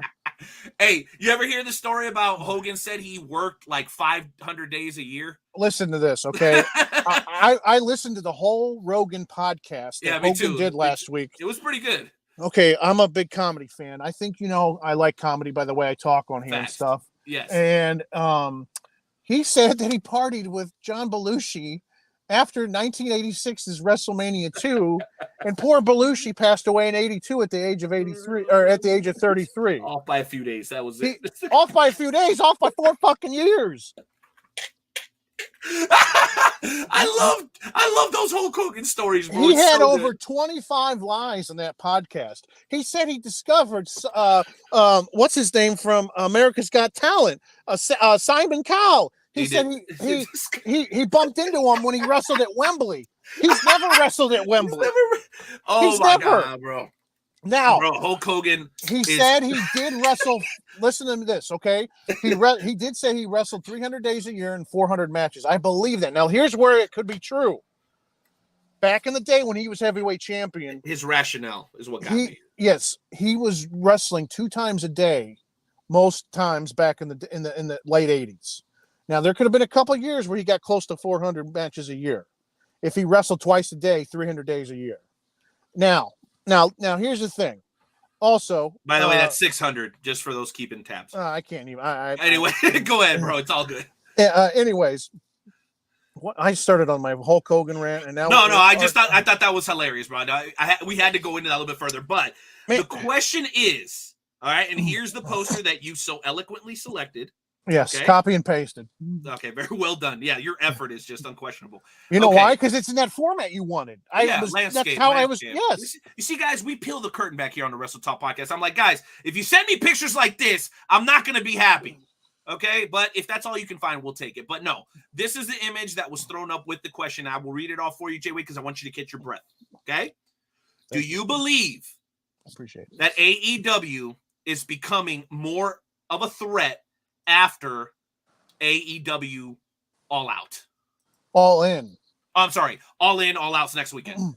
You stick them that close together, it can happen. What are your thoughts on that, bro? Because people are thinking that they're legitimate challengers now because they're matching those big WWE numbers, brother. What do you say? Well, I'm going to ask you this. You said you watched All In, correct? Yes. What do you think of that pay-per-view? It was not like most of their pay-per-views. Now, do you think that had to do with the arena that they were in or the matches that they had for the show? Are you talking about the numbers? I'm talking about the presentation. It didn't feel like an AEW show. It felt like a Mania. It felt like, to me, a WrestleMania. And okay, go ahead. Ask your question. I want to make sure I understand it fully. Okay, so that whole thing, having it at Wembley, that was a big thing for them. Maybe they can fill out stadiums here, like football stadiums here. Do you think they can here, or they're only going to make their money overseas? I think you converted your question. I think you're going in another direction initially. I'm all over the place. I'll try to answer both. Yeah, I'll try to answer both. So you're right. It didn't feel like an AEW pay-per-view because they've never done one like that before. The only thing we can equate it to is a WrestleMania. So it gave me WrestleMania type vibes. Okay. So I will admit that, but it was very distinct in its own way. There was something beautiful about the freedom that you could tell the fans felt. Yes. There was no chant that was off limits. There was no spot that they wouldn't be willing to do. And for that reason, it gave the pay-per-view an edge that the WWE pay-per-views don't have. And I will reference back to something we discussed earlier. The Terry Funk Memorial hardcore bullshit thing that they did like on a freaking Friday. It was so terrible. You're like, somehow they're going to find a way to screw this up. Somehow they're going to find a way to dumb down what it means to have a hardcore match. They did it eloquently. And then on the contrary, AEW is going to do the opposite. They're going to take a hardcore match and they're going to stick Moxley 3 minutes into the match, and he's going to be bleeding for 35 minutes. I mean, so there are the appearance was similar, but the feeling definitely was not Jay-Wade. It felt like something different. It felt like something unique, and it felt like something new. Now, to answer your second question, I do believe they can continue to have this level of success. Not because they're putting on the greatest wrestling shows of all time. I think that is still reserved for the WWE WrestleManias and things of this sort. And also the big New Japan shows, the real big ones, Wrestle Kingdoms. I don't think they've gotten to that level yet either. Go ahead. I got stuff to talk about for Japan. If we get a side note, we're gonna hit it. But okay. I want to make this point. I am dubbing this the Platinum Era. And I mentioned this earlier. I'm dubbing it the Platinum Era because platinum is the antithesis of all minerals at their highest grade. Okay? There's nothing higher than platinum. Platinum's higher than gold, right? Diamond is the exception, but we're talking different materials here. Okay? And why I say that is that now there's this thing about wrestling where everyone in every industry wants to be associated with what we do here. Yeah, you had Cyndi Lauper back in the day. Yeah, you had Muhammad Ali back in the day. But now wrestling is cool again, Jay Wade. They're talking about it on First Take. They're talking about it on FS1 Undisputed. They're talking about it during football. And wrestling is talking about football as well. Like there's this merging of the cultures now where it is no longer uncool to be a supporter of professional wrestling. There is no longer a need to be a closet wrestling fan, Jay Wade. This is a time that I think we've very, very ever rarely lived through before. I think this is the golden era on steroids, because it's not just the one-off where we're getting Muhammad Ali and Cyndi Lauper. We've got Jake Paul. We've got Bad Bunny. We've got Cardi B talking about, everyone that matters from the freaking president on down is embracing professional wrestling, bro. So not to take anything away from AEW is doing, but I think the culture has been created for them to be able to have a large level of success. So to answer your question, could they come to St. Louis, Kansas City, Chicago, and fill up a stadium in the United States tomorrow? No. In the near future, Jay Wade, the Night Owl says yes, they can do it. It's not just an outside the U.S. thing. They're catching fire at the perfect time. And woo, brother, it feels great to be a pro wrestling fan right now in 2023. Your thoughts? On a side note, you brought up Bad Bunny and Logan Paul. Can you believe that people from outside the business of their nature have performed in matches of 5-star quality? Ronda too, early Ronda. Come on, bro. Like, they're doing it, dude. It's crazy. Can you believe? Because back in the day, they had Lawrence Taylor against Bam Bam Bigelow. Mr. T. Come on, bro. That was rough. One of the matches they had, I remember, was when all-time great from the Packers, Reggie White, taking on Steve Mongo McMichael at a Slamboree pay-per-view back in '97. It was sadly the drizzling shit. Hey, don't forget, Reggie White was also an Eagle. Anyways, he won the Super Bowl with the Packers. That's all I remember. Okay. And God rest his soul. And I hope Steve McMichael, supposedly he's going to be put into the NFL Hall of Fame here shortly. Okay. Anyways, it's just remarkable how we have talent from outside the industry that are putting on 5-star matches with the boys that are in the industry.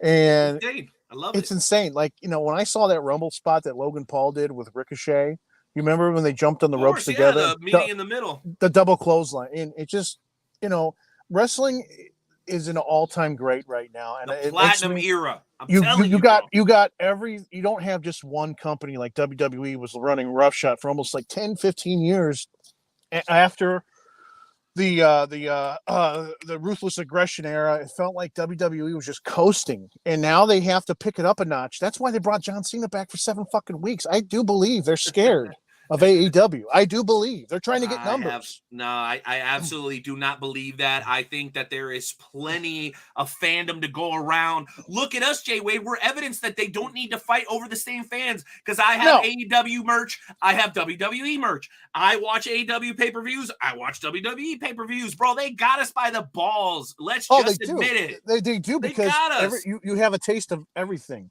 You don't have to like one or the other. You can like both, because and it's so saturated you can't miss one over the other. Two chicks at the same time. Oh my god. Yes, indeed. Okay, back to Sonny's comment here. They drew the numbers. They've got people talking, And I will disagree with you, Jay Wade, because you said that people aren't talking about anything else other than the jungle Jack Perry. There's a lot of other great stuff and we'll get into that here in just a moment. But I know you were heated at the moment, and I get how it feels like that. Like, y'all are ruining it by talking about Punk. This is retarded. No, and we had two of the greatest tag teams in wrestling history square off at what a match, bro! Oh my gosh. Number 3 was better than 1 and 2, in my opinion. They're not done yet. I don't think they're over by a long shot. So good. They're going to be feuding until the end of their careers. That's how I believe. Yeah. Sammy and Kevin. Yes. Let's answer this question, Jay Wade, real quick, and then you can get your point out. They drew the numbers, but was there a memorable moment? What was your memorable moment from AEW? I'm a motherfucking Mark of Sting. Him and Darby coming out to Seek and Destroy. Okay, that was Sting's old entrance music, and I marked out, man. I'm not gonna lie, I got emotional. I did, because Sting is like, when he changed, I've known him since, I've been watching him since '93. I remember the fucking match I saw him first time. He went to an hour draw with Ric Flair, August 13th, 1993. I remember it because I always look it up, always watch the match. And the man has evolved. He's 64 years old. If I could be doing anything of that nature at 64 years old, and the crowd went ballistic, and I love it. Now, I know everybody's like, Tony Khan's a mark, but he's protecting legacies, and he's protecting Sting's legacy, unlike the WWE did. And I got emotional when I saw him coming out to Seek and Destroy. And you know, we don't have many more matches with him, and I'm just so grateful that he's healthy and he's doing what he's doing. And by God, he's my number 1 on my Mount Rushmore. So, and my Mount Rushmore, you might laugh at, it's Sting, Kurt Angle, Arn Anderson, and Stan Hansen. That's my Mount Rushmore. So, want to say hi? Come on, Kiki. Come on. Hello. Do you see her there? Oh, she's such a good girl. Just like okay, baby. Just like my son, my French bulldog McLean. So, your son. This is my baby Kiki right here. Oh, Short for Katana, you little sweetheart. Okay, you got to go, baby. Daddy's got to get back to work. Okay, can I tell you what my moment was? And everyone's going to almost laugh at me, dude. And I'm okay with that. Dude, you know the moment that got me? I really, really thought that Billy Gunn had retired when he left his boots in the ring a couple of months. Bro, I try not to read the dirt sheets, bro, because I don't like to spoil the big moments. You know, I've argued with a couple of friends about that, whether you should or shouldn't. I think to each their own. I try not to because I hate ruining these moments. For me, bro, when Billy Gunn and the Acclaimed won the Trios Championships from the House of Black, out of everything else, just for me personally, bro, it wasn't the biggest match of the night. It's not going to get all the rave reviews or anything like that. I understand. But for me, bro, that was a moment because they win the Trios Championships and we had a Guinness World Record setting scissor me daddy ass, dude. It was so good, bro. I was cheering, I was jumping up and down, dude. It was so dope. And to have that moment, man. So for me, there was one of those moments, bro, to see Billy Gunn getting gold back around his waist, bro. He's in his 50s and he's in better shape than DDP. It's crazy, dude. Well, here's the thing, though. DDP is still pretty fucking ripped for a 60-something-year-old man. True, but he ain't as ripped as Billy Gunn. No, well, I think Mr. Ass has got some assistance, I believe. Well, no, that's fine. Anyways, I loved it because someone on the other spectrum was pissed off probably, and I can tell you who, Mr. Paul Triple H Lesvik, because back in the day when we all found out Billy Gunn was going to AEW, he was part of that the Hall of Fame ceremony for DX, and Triple H made a comment during the Hall of Fame ceremony about that pissant company. He called AEW a pissant company on live television. So I'm pretty happy for Billy Gunn getting this win. Me too. I loved it too because he fucking threw. I was worried because in the last couple months he's been throwing like weak ass famousers, but it all in. He nailed it, bro. He nailed it, classic old school style. Speaking of old school, we got to do it though, Jay Wade, right? I got 2 words for you. Suck it! Oh, dude, and that's all he needed to say. Road Dogg took care of everything else. But Billy Gunn has been delivering for 25 years. I am forever. The way people feel about Matt Hardy and Jeff Hardy, that's how I feel about the New Age Outlaws. I love them dudes, bro. Oh, they can do no wrong in my eyes. No, they can do no wrong. They were part of the perfect group. You know, they made tag team wrestling great again with some of the tag team. I remember in '98, I went to the Highway to Hell tour. Oh, shit. It was at the Kiel Center. It was right before Austin Taker at SummerSlam, and it was actually the week before. And the main event was Austin, Kane, and Taker in a triple threat match. But the tag team title match was the New Age Outlaws against The Rock and D'Lo Brown, and they put on because it was supposed. I met D'Lo about a month ago in Denver, by the way. How was that? Cool guy. Super humble. And then I came to find out he's also a Chicago Bears fan, so that made me love him even more. There you go, brother. Now, here's the thing. Yeah, I believe we're back. We got to get back to the. We keep veering off, and I love it. Dude, we're talking wrestling. Let's do it. It's just, I loved all in. It made me. I don't know what it is about AEW. Felt like a kid again. Well, I always feel like a kid when I watch wrestling because I remember the day my old man brought me the February. No, it was the March issue of the 1993 WWF magazine, and that's how I fell in love with wrestling. It was right before WrestleMania 9, and my dad ordered that for me for pay-per-view. But he gave me the magazine first, and it had Yokozuna on the cover, and it had the 1993 Royal Rumble results. And I didn't have a lot of money at the time, so we couldn't get pay-per-views all the time, and it made me fall in love with wrestling because I could see the pay-per-views in magazine form with the results. And I really wish they would bring that back. I know it's the digital age now, but man, when I get a little money saved and I could go to the store and get me the WWF magazine, man, I still have a couple issues to this day that I've saved, and that was one of them. That very first issue my dad gave me, I still have it. So it's what a memento. What a memento. Oh man, yeah. And I'm sure you have. There's things in your. Well, I want to share that with you because I've been holding it in, and I'm trying my hardest not to interrupt because I'm terrible about that. I'm the biggest prima donna ever. I apologize. No, dude, I'm bad about it. But here's what I wanted to share because we were talking about DX. I am the very, very fortunate and blessed owner, thanks to our friends over at the Kincaid Arcade. I'm going to throw this up as I say this. Thanks to DBD and our friends over at Kincaid/Retro Zone, I am the proud owner of a authenticated, true blue China Playboy magazine. And if that's not cool, I don't know what the hell is. Yo, y'all need to get over to the Retro Zone. People are like, oh, there's not that much wrestling stuff there. Dude, what they have is gold. Yeah. A China, it's still in the plastic, Jay Wade, signed by Joni herself, that Playboy where she appeared way back in the day. You guys remember how controversial it was? As a matter of fact, that's part of the reason they wouldn't let my girl in the Hall of Fame. I mean, come on, man. There was other stuff she did after that magazine that kind of but here's the thing, she paved the way for Rhea Ripley. That's all I gotta say, because Rhea Ripley's China 2.0 and Beth Phoenix in a way too. Yeah, Beth Phoenix. But here's the thing. Oh man, we're talking about so much stuff. Okay, real quick on a side note, what I'm trying to look for, I have a couple Sting autographed TNA posters. What I'm trying to find is the Bound for Glory from I believe 2008. It was in Chicago.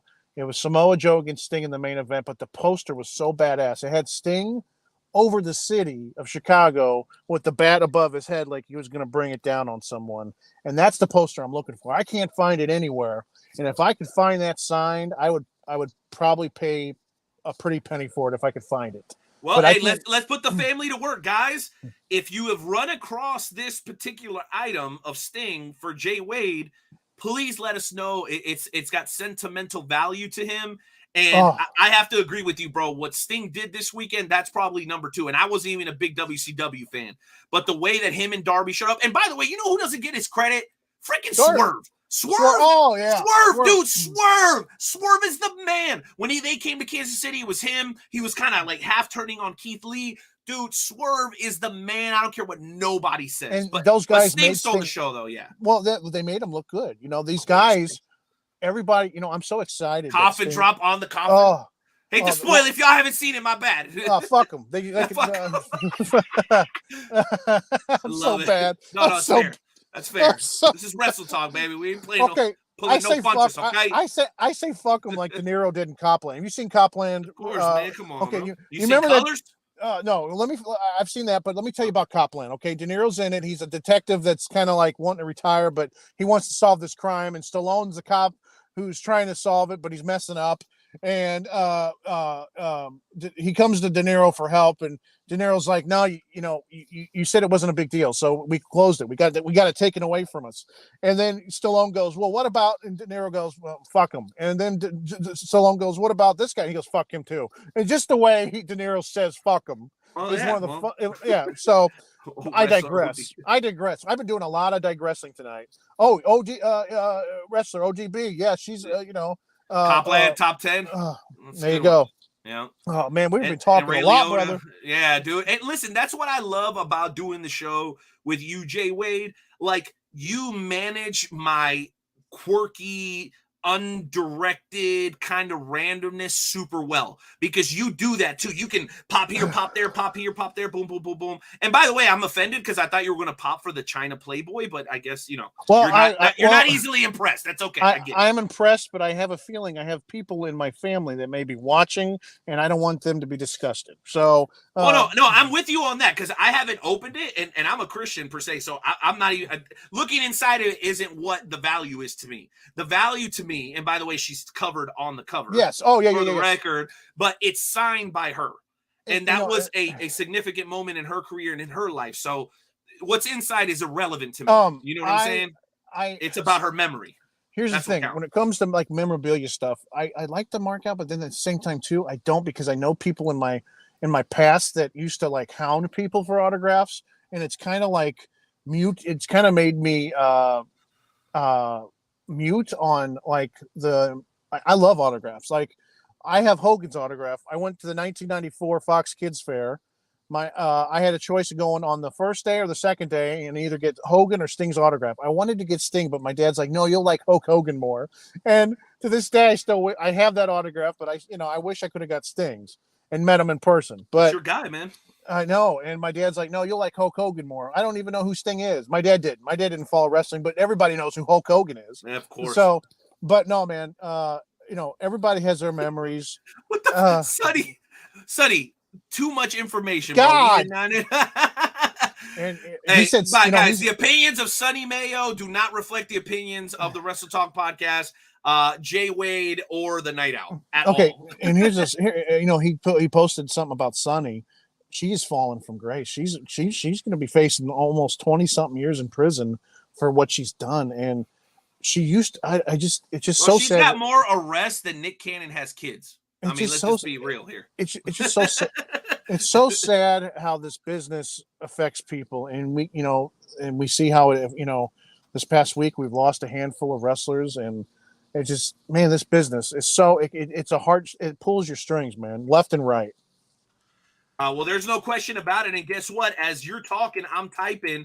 We are looking pretty good from an attendance standpoint between the X, YouTube, Facebook. Thank you guys for being here. If you haven't done so already, please make sure you guys share the broadcast. And if you're watching the replay, thank you.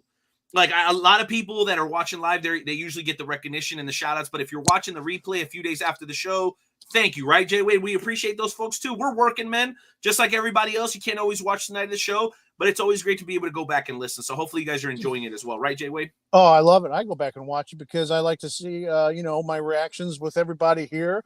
I like to see making sure I'm paying attention on what I can improve for next week's show when I'm on it. So exactly, man. We're learning to learn and grow and become better every single week. 448. We're on episode 448. It's insane, right? We got 50 coming up, and that should be a landmark right there. Ooh. So I cannot wait. Well, guess what, Jay Wade? I'm actually going to put you on the spot here for a second. Okay. We're going to do one more quick, 3-minute high spots topic, and I'm going to let you take it all on your own, okay? All right. And I'm actually going to veto the randomizer and bring this question up specifically, right? Because I feel like you have something that you've left on the table tonight, and Okay. I want you to be able to talk about it freely. Okay, so I'll give you about 3 to 4 minutes, and as soon as you're done, what everybody's been waiting for, baby, the esteemed chairman of the board, Mr. Curtis, will be joining us. He's getting settled in the locker room right now. He's getting the M&Ms he asked for. He's getting the Avion spring water. We've got a big 70-inch TV set up for him, and he'll be joining us in just a matter of minutes. But Jay Wade, I'm going to go ahead and pull this thing up for you, bro, because I feel like you kind of gave it to us a little bit, but I feel like we need to hear it all the way. So I'm going to go ahead and throw the picture and then the question up, and then you go ahead and all gas all the way as soon as that pops up. Are you good with that? Oh, yeah, go ahead. All right, here's the picture. Man, the greatest of all time. You guys can say whatever you want. You guys can debate me to your blue in the face. This man has done it all. He's still rocking at 64 years old. I know it's all in tag matches, but hey, at 44 years old, I don't know if I'll be able to tie my shoes anymore. So when he came down, when they had that little video playing before their match, he had his face regular Sting, and then he turned it and it was Joker Sting. The man still knows how to get people off their asses when he's in the arena. Just the sight of him still working. You're gonna make fun of me, but I really wish he'd go back to his old gear of the singlet and stuff. But I guess at 64 years, he's maybe a little insecure. Hey, I'm insecure in my body, but the wife loves it, so that's all that matters. But seeing Sting come out to 80,000 people rocking Seek and Destroy made me feel like a kid again. And it's getting harder and harder as I get older. But seeing fans of all ages, fans who've never seen him before, they can go back. And if you all want a list of the top 5 Sting matches, hit me up and I'll give them to you. But seeing him still go at 64 years old it makes me want to do the "it's still real to me, damn it." And seeing him, he was the first, him and the Ultimate Warrior were face painters. Ultimate Warrior was kind of more comic booky than Sting was, in my opinion, because Sting would come out there, "Oh, Sonny, you mother." Okay, he's got Sonny's got me going because he's no Hulk Hogan. Well, yes, you're right. He's not as selfish as Hulk Hogan.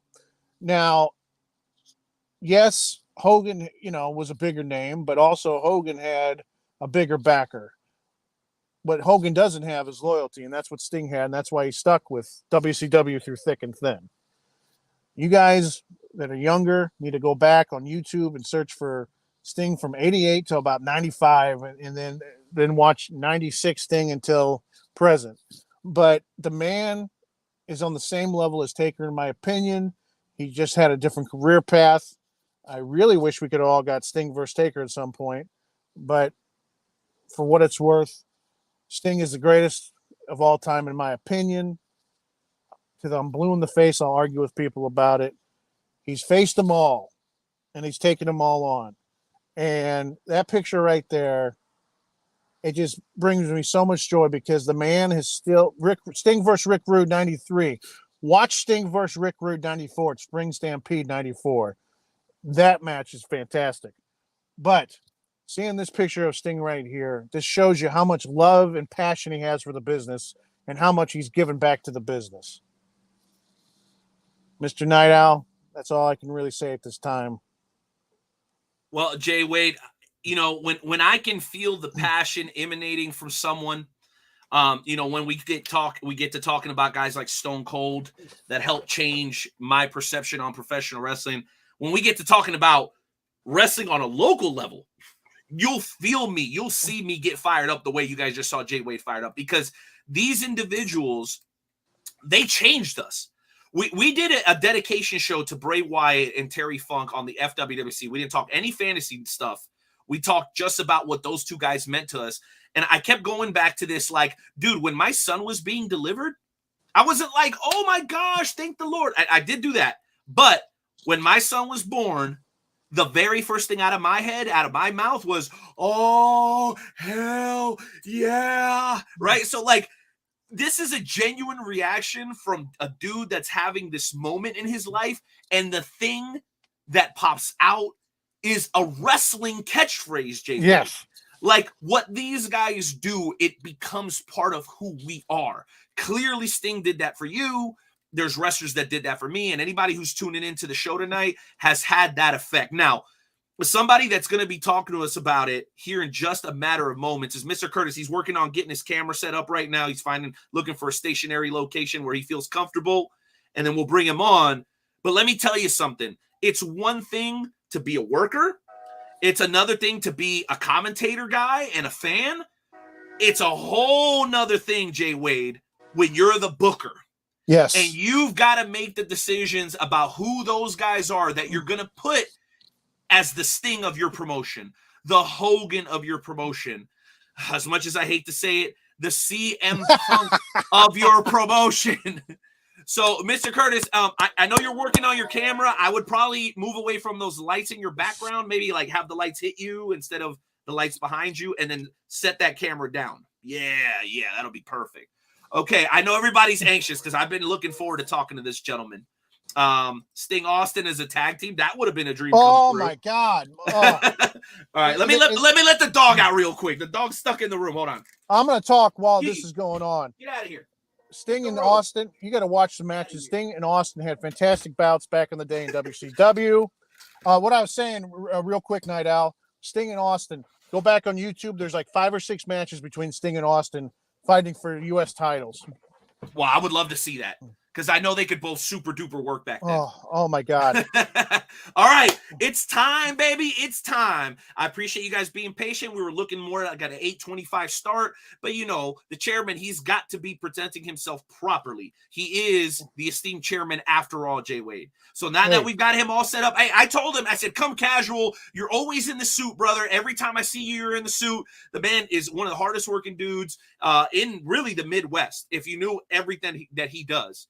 But I told him that, I said, man, don't worry about it, bro. Come in the tea, come chill, come relax. We're going to have an old-fashioned conversation. We'll drink some coffee, some water, some beer, whatever you feel comfortable with. A cigar, whatever, and we'll have a real conversation. And that's exactly what this gentleman is bringing to the table. So if you would allow me, Jay Wade, it is both an honor and a pleasure to welcome in a guy that gave me, he played a part in giving me the best opportunity that I ever had to work in the professional wrestling business.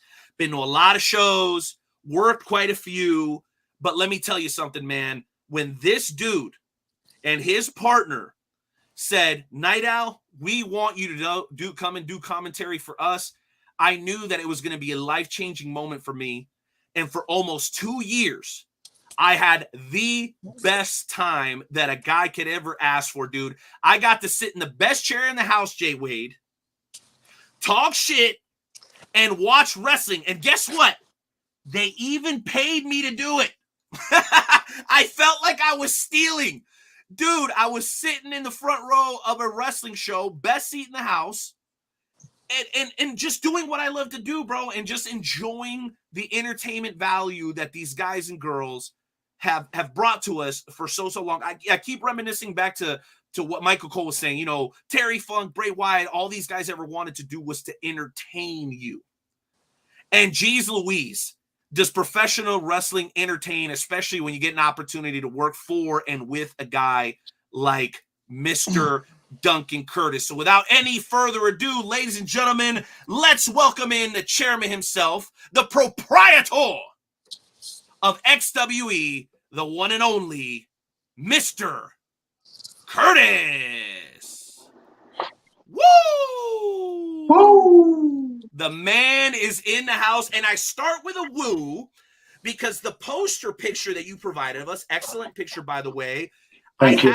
I had to erase a legend that you were standing next to, Mr. Curtis. So let's start there. Who was the man that was erased so that we could make the poster happen that you were standing next to before I doctored the image? Talk to us about meeting that individual and what that experience was like.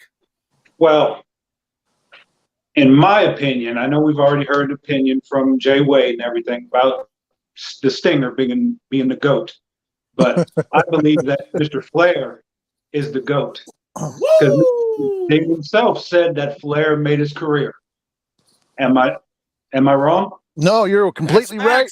That's No, I fact. love Sting. I've met Sting 5 times, myself. So he's a great guy, fantastic worker. Still can go. I agree 100% with everything you said. But it's Flair for me, and I'm That's not all right. I'm not an older guy, so I never got to see him at his best. Steamboat, Funk, Rhodes, those great matchups. Never got to see those unless it's on DVD. But when I got to see those on DVD, that's why I love wrestling. Life-changing stuff. Well, Mr. Curtis, let me introduce my co-host, and I'll let him lead off with a couple of questions for you. This is Jay Wade. He came up in the St. Louis area, a worker through and through, super hard-working guy, trained by the Disco Kid, amongst others, now residing in the great city of Seattle. So, Jay Wade, meet Mr. Curtis, say hello, and jump on in with your first question if you have it. Mr. Curtis, it's an honor to meet you. Thank you for being on the show tonight. And Thank you. from hearing what Mr. Nightowl has said, my first question is, with all of the individuals you've met in your lifetime, you've probably met the Rolls Royce of wrestlers, the Mount Rushmore of wrestlers, from Austin to Taker to Flair to Race to Bret Hart. Out of all those individuals, with you running a promotion, have you been able to get tidbits of knowledge from them with each guy, with each legend you've met? I mean, you don't typically get a lot of time with them when you get to meet them, because everybody wants to meet them. Oh, but yeah. when there has been times where meeting Flair, even at Comic-Con in Kansas City, close by at Bartle Hall. I mean, there was a time when I came in there and he's sitting there by himself, and I'm wondering how, like, what is life? Ric Flair is sitting there at the booth and there's no one there. That's probably the same thing he said to himself as well. Exactly. But I mean, I try to get, the talk other than wrestling, because they all talk to them about wrestling, and it gets tedious for them. And they want sometimes to have that person who asks them, something else other than what was your favorite match? What was this? What was that? And I remember back, it was pre-COVID, and his wife, girlfriend, Wendy, I mean, whatever you want to call her, because I'm not sure what she is. But yeah, I don't think a lot of people do. Yeah. But she had just been in that car accident, and a lot of people you probably don't remember that she was in a car accident. Somebody just back-ended her, and she had a neck brace for the longest time. And at the time of that Comic-Con, it probably had been, a week or so after it had happened. So that was honestly my first question walking up to him, and I asked him, how was Wendy doing? And he kind of had a shocked look on his face. He kind of said in the voice, in his voice that, she's, resting, recovering, and, she's not going to be able to travel for a little bit. So I think he was surprised to hear an actual, question as another human being, as opposed to favorite match, favorite opponent. How many kamikazes did you have on the plane to Japan? Stuff like that. And because they're human beings, just like us. Yes, they are. But as far as gleaning information when I can, it's hard. I actually was able to, when I met Arn Anderson, Jimmy Hart, J.J. Dillon, to actually stand there and talk to them. J.J. Dillon has had all the hats. He's wrestled, he's managed, he promoted, he's been in the office. So those type of things, I had mentioned, and then I was, a co-owner and everything, just trying to, figure out what kind of tips and, strategies or, whatever I could glean off of him that I could put into what was going on in my thing. And, honestly, he said it's a passion thing. You've got to have a passion for this sport. You have to have a passion, for the boys. You have to have passion for the fans and to understand that it's not like it used to be in the 80s and 90s, where early 90s, it's making money in wrestling isn't a snap of the finger anymore. Like it's very difficult. So it becomes a labor of love for the most part. And you've got to understand that it's a process. It's a marathon. It's not a sprint. It's not going to fall out of the sky. You have to work for it, but you have to be patient as well. Okay. And, with all the, with you running promotions and owning promotions, what do you do? Because there's there's thousands of promotions in the United States. What do you do to set yourself aside and make yourself different from the other promotions out there? I think a lot of promotions don't typically, they don't really listen to the fans. And something that I was, told and given advice about is listening to the fans, seeing what they're kind of, what type of wrestling do they want? Are you a story type of crowd? Are you, is it good wrestling? Is it the characters? Is it you got all types of different genres that you can look at, and it works differently in different parts of the country. Where we're at right now, they like good wrestling. I mean, they do like the stories, they do enjoy the stories and the characters, but they want to see good wrestling, good matchups. It's not so much you have to, you don't have to, and you don't have to have a big name in there to draw people. You can have the local people around the state, and they will eventually connect with these people as long as you keep constant.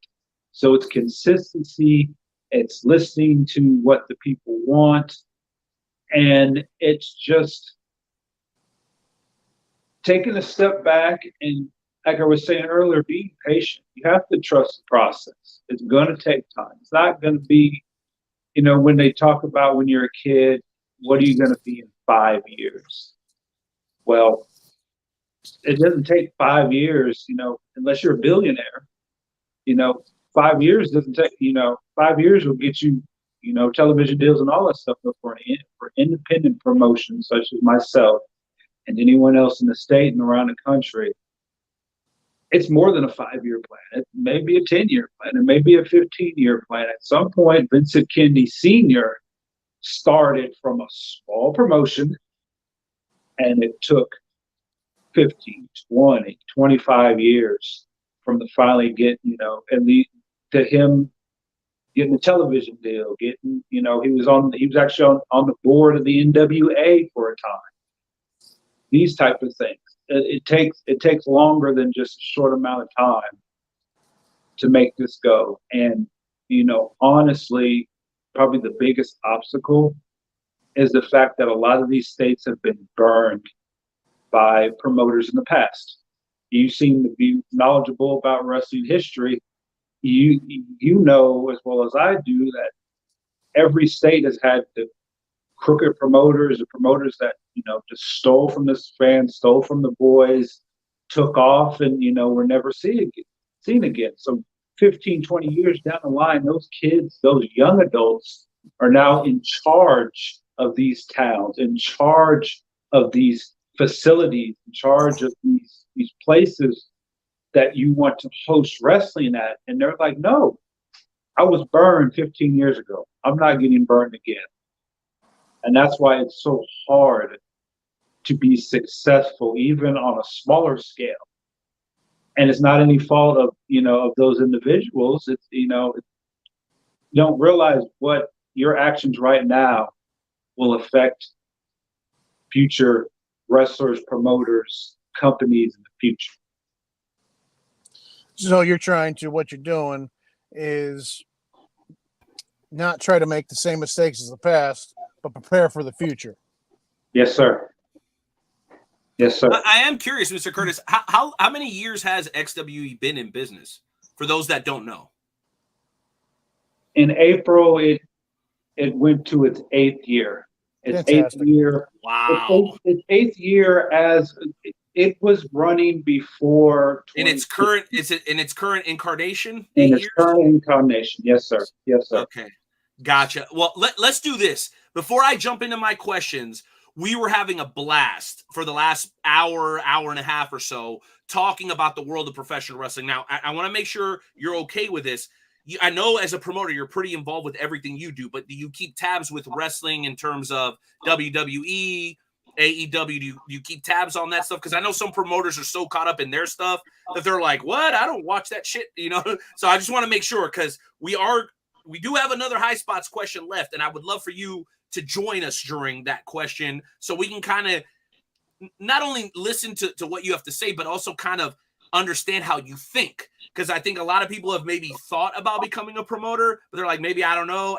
So I think it'd be an interesting look into the mind of a promoter for you to answer the questions alongside us. And it usually pertains to like a major company. Are you cool with that? Yes, sir. Of course. Okay, cool. Jay Wade, are you cool with doing another High Spots topic? Oh yeah. Oh yeah, brother. Now we don't know what's coming up. We hit the randomizer, whatever comes up. So we'll see how it goes. Are you guys good? Bring it. All right. Don't sing it, bring it. A good friend once said. Let's go ahead and hit that randomizer now.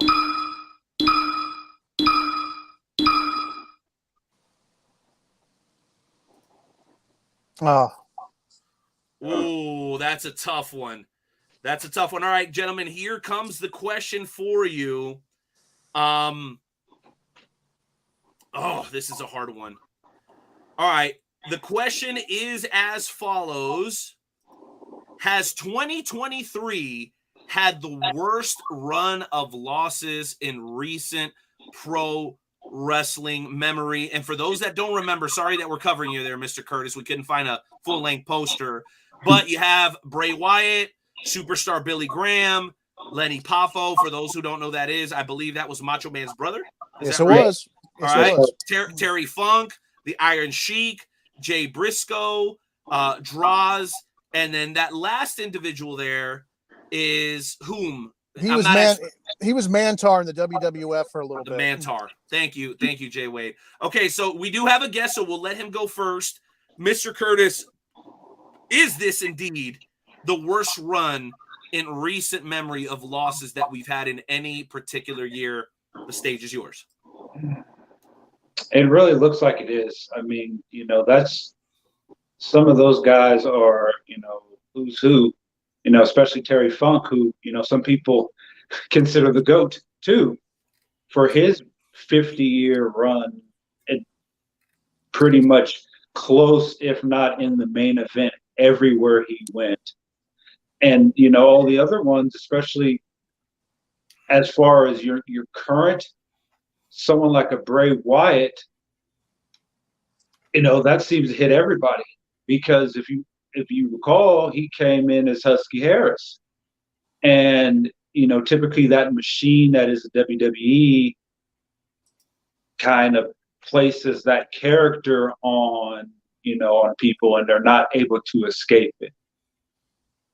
Bray totally tore it up, threw it in the trash, and created something that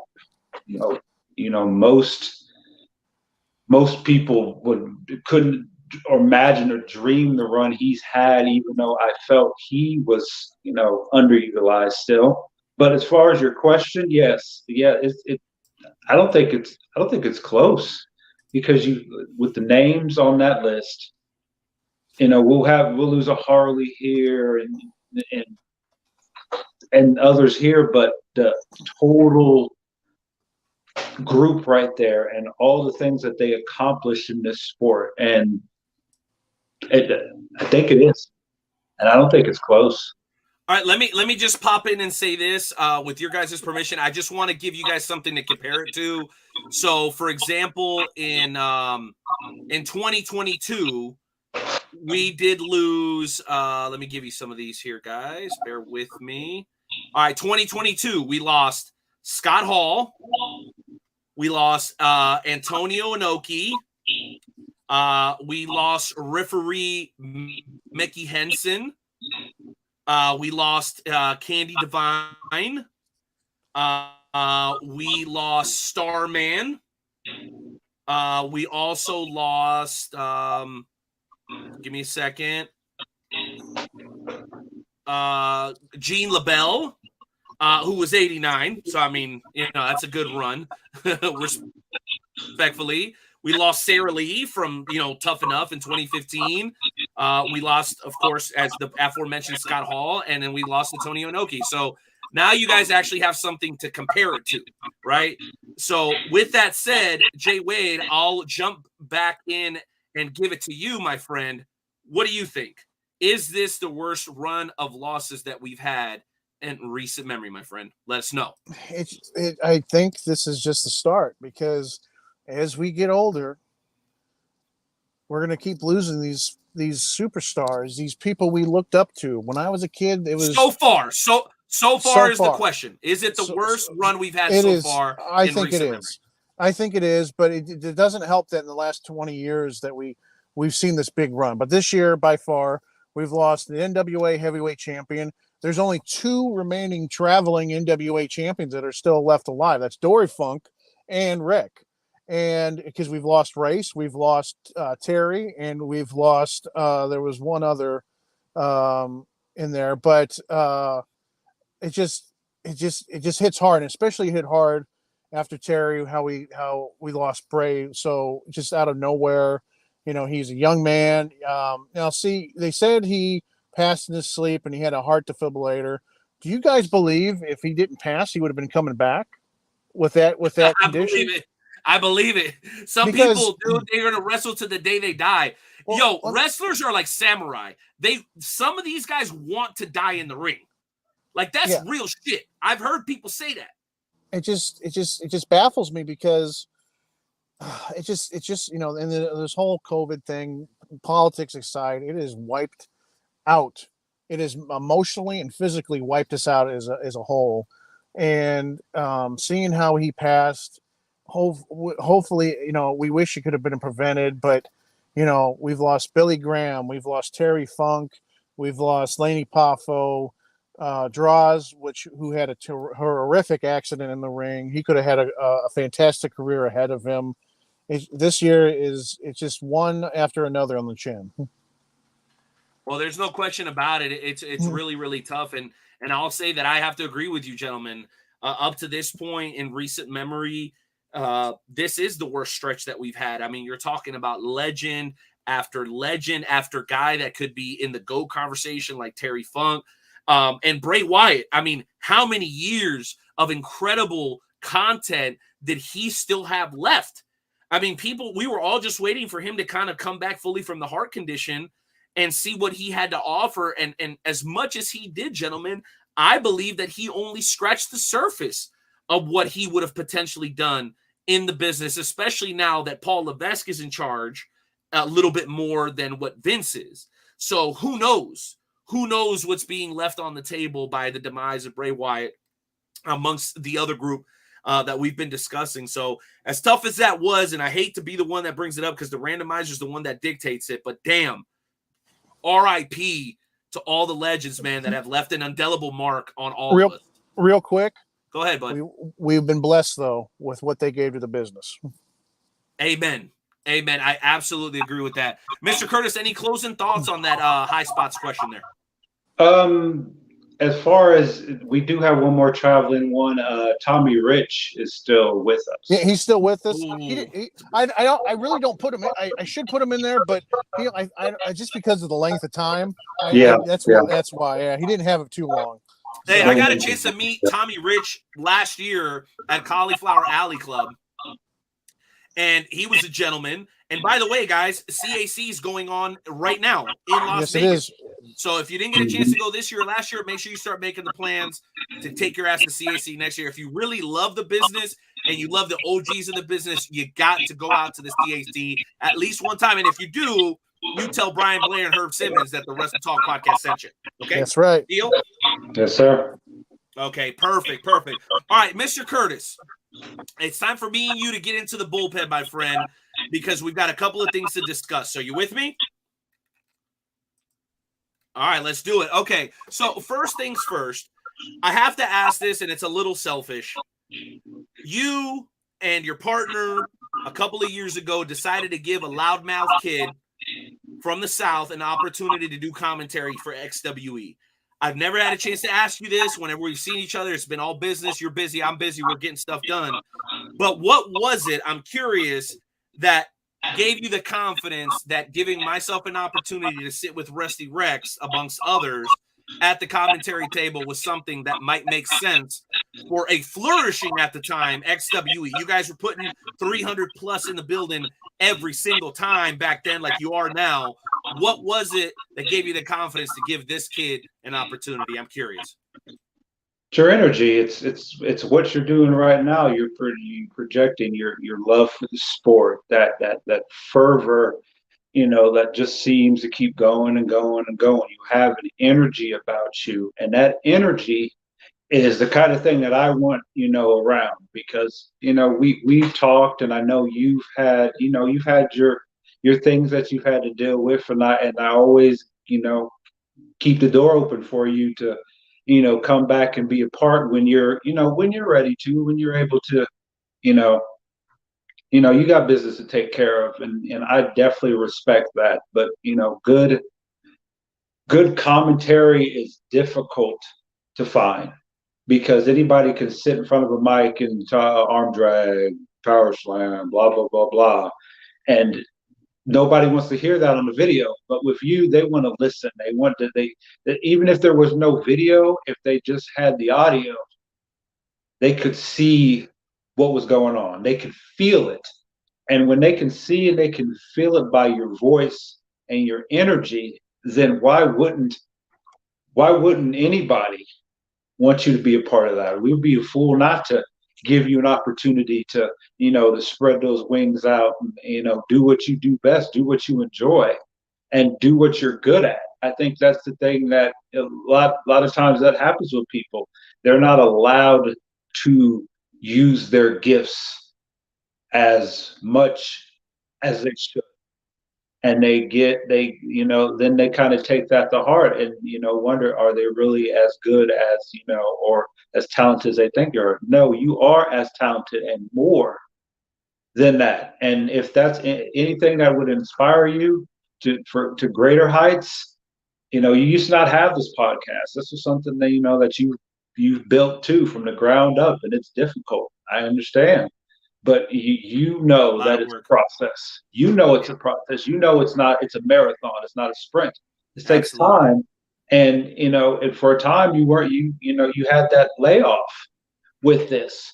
So, because you were dealing with things and personal things, and that's perfectly understandable. You take care of your personal business first, so you can focus on your family first. Your labor, always family first. Labors of love and stuff can be, but they will be there, but you typically only get one family, and you never take that for granted, because with all the losses in wrestling, I'm sure Bray Wyatt thought he was going to wake up after his nap. I mean, those type of things go on, and life's too short always to look so far ahead. Just take every day, as a blessing. Take it one step at a time, control what you can control. I mean, that's what I've been saying for the past 6 months. Control what you can control and not worry about everything else. It will take care of itself eventually. I'll leave the rest to him, no doubt. Shout out to my man, Big Daddy P. By the way, for those who are wondering what happened with Big Daddy P, he was actually teaching scripture today. So we were like, hey, bro, go do that. Come back next week. So Big Daddy P will be back next week, and so will Dewan from the world's premier fantasy wrestling promotion, y'all. He will be back next week. And Mr. Curtis, to you, I just want to say thank you. I had a lot of fun doing commentary other places, but I didn't feel like I'd reached my potential yet. And when I came and worked for you and Billy, that changed. I had more fun than I ever had, and I owe it to you guys. The fans of XW that are the best wrestling fans in the Midwest, bar none, in my opinion. And then, of course, I got to give it up to my man, Rusty Rex, bro. Real quick before we move on, your thoughts on Rusty? I hear he's kind of cleaned up his act a little bit since coming back. How are you feeling about Rusty Rex these days? I'm curious. Very pleased with Rusty. You know, he's had a change of heart. He realized that, you know, the Empire wasn't what they thought, you Not know. the ticket. I try to tell him. Yeah, those stocks and those shares were worthless. There was nothing to it. There was nothing. It was pretty much just like they were selling snake oil for, you know, for your old school fans. Bro, when Richard stole the women's championship, I was like, you know what? You can't get any lower than that. I mean, how are you going to steal the women's championship from Stormy Renee? You can't get any lower than that, right, Mr. Curtis? You can't. You really can't. And I mean, you know, he got his comeuppance. So, you know, he got beat from pillar to post, and, you know, things are as they are in the women's division, which seems to be on the rise, especially with the events of a couple days ago. Well, I do want to talk about that with you. I'll bring in Jay Wade back on this one. So I want to throw up a poster because we've got a lot of comments that have been dropping here throughout the night. And I'm going to start sharing them, and I'm going to give both of you guys an opportunity to kind of chime in. So we started up here, having to go back a little bit. So first thing here is, please ask the chairman what he thinks of those bums, Violencia and Paz. Okay, don't answer just yet. Don't answer just yet, Mr. Curtis, because it really does go on from there. It says Mr. Curtis is seating seating with Ray Leone. Oh, okay. So now we've got accusations that Mr. Curtis is involved with the Empire and potentially funding them. Okay, thank you, Aaron Wallace.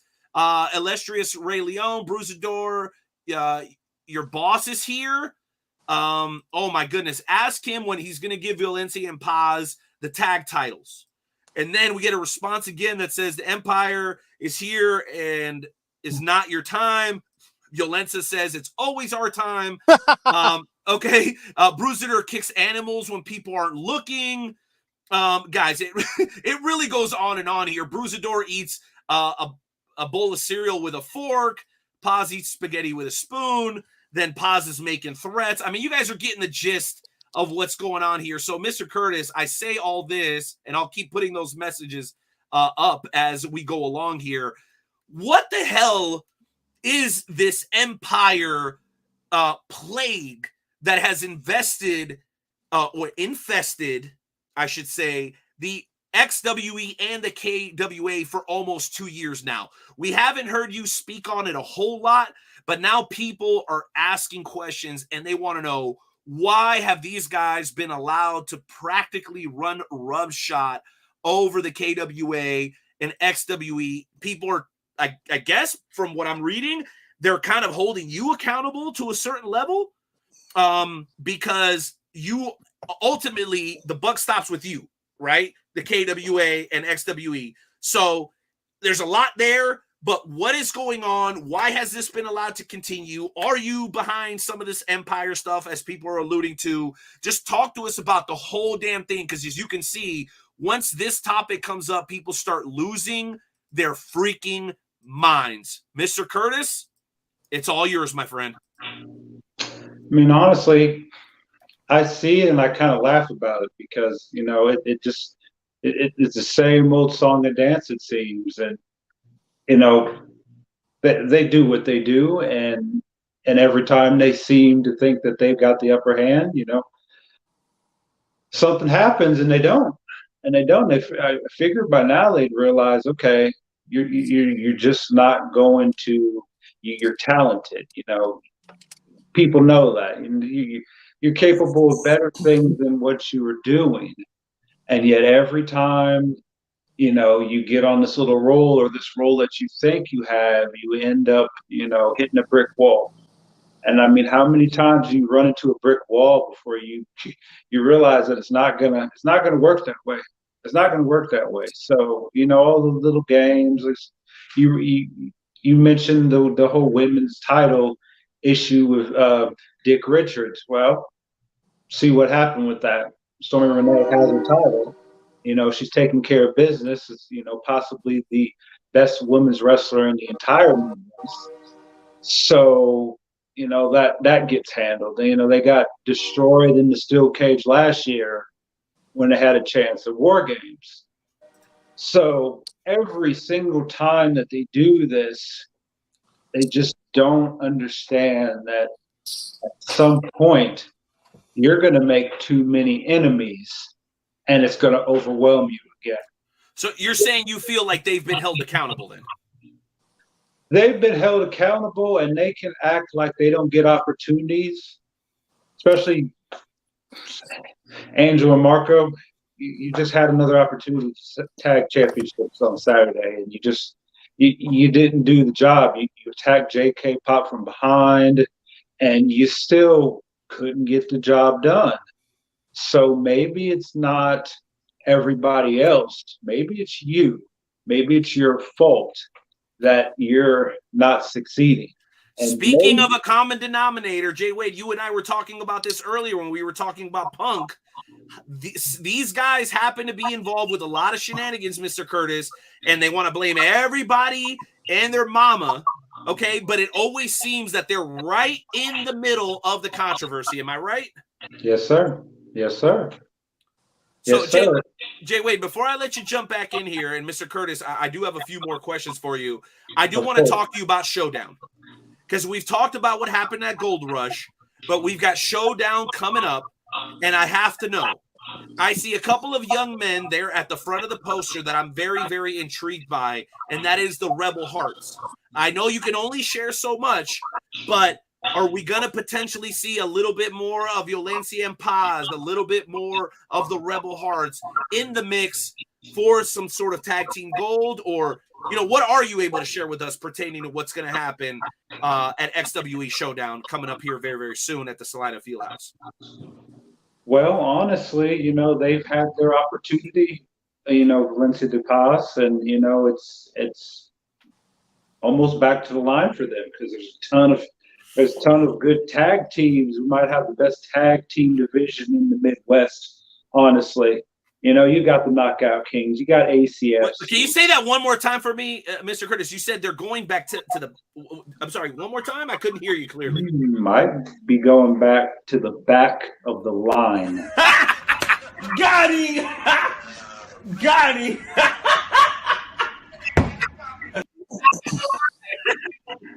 You had it coming. That's all I'm going to say. Please continue, Mr. Curtis.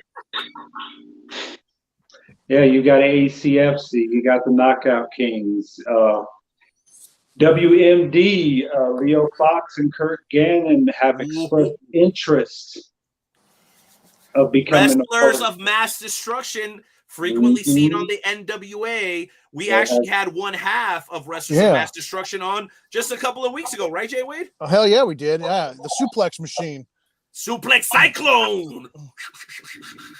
Awesome talent. Definitely have expressed interest of being part of the tag division. So it's crowded. It's crowded with the Rebel Hearts on top. And, at this point, everybody's going to get an opportunity. It's open, essentially. And JK Pop, once they lick their wounds and take care of their injuries and stuff, they'll be, right back in the mix as well. So it's not just about the Empire and their shenanigans. You got all these other teams vying for championship. Reddick and Tommy Too Good are a very, very serious tag team that people need to keep their little whiskers up, or their antennas, I should say. They need to keep their antennas up because these two kids are absolutely incredibly talented. Now, one last question before I throw it back to my man, Jay Wade. And Jay Wade, you'll have to excuse us for this one. I promise I'll bring you back in just a second. Mr. Curtis, there's a question that I have been receiving from the members of the Wrestle Talk family. So I hope to use discretion as I ask this question, and I want you to know that this is me being as respectful as I can, but the Wrestle Talk podcast is indeed the voice of the professional wrestling fan in the Midwest and beyond. So I'm going to ask you this question, and please feel free to answer it as honestly and as sincerely as you can. And if you want to hit me with the next question or whatever, then I'll understand that as well. So the question is this. Many people are excited to see that XWE is continuing forward. And the reason they're excited for that, because there was a moment of uncertainty from a fan's perspective in terms of what was going to happen with XWE when word got out that there was an amicable and agreed upon separation with you and one of your previous co-owners of XWE, the one and only trainer, Billy Simmons. I personally will lead off by saying that I'm incredibly happy that we're going to be able to continue to coexist in the great state of Kansas. There's a lot of square footage in this state, plenty of room for a lot of talent. And I think the more places there is for the boys and girls to work, the better it is for our pro wrestling community, because we're slacking behind St. Louis and some other cities. And I don't think that Kansas City, Kansas, and Missouri should be slacking behind anybody. So I say all that to ask this question. Can you talk to us a little bit about why the separation came about between you and your former partner, Billy Simmons? Are you guys still associated with each other via the KWA? Are there any hard feelings? Share with us as much as you can. Please speak openly. Know that we're not here to judge or to criticize. We just kind of want to gain an understanding. And I hope that you understand that the fact that people give a shit means that you're doing a great job. Because if you sucked, then nobody would care, and people care. So kudos to you right off the top for that. But I do want you to kind of speak as sincerely and honestly as you can on both a personal and professional level in regards to the split, why it happened, and everything else that happened afterwards. Floor is yours. I mean, really, it wasn't. People will say what they want. They'll say a lot of things, and they don't know. And it was an amicable split. Billy, wanted to do his own thing.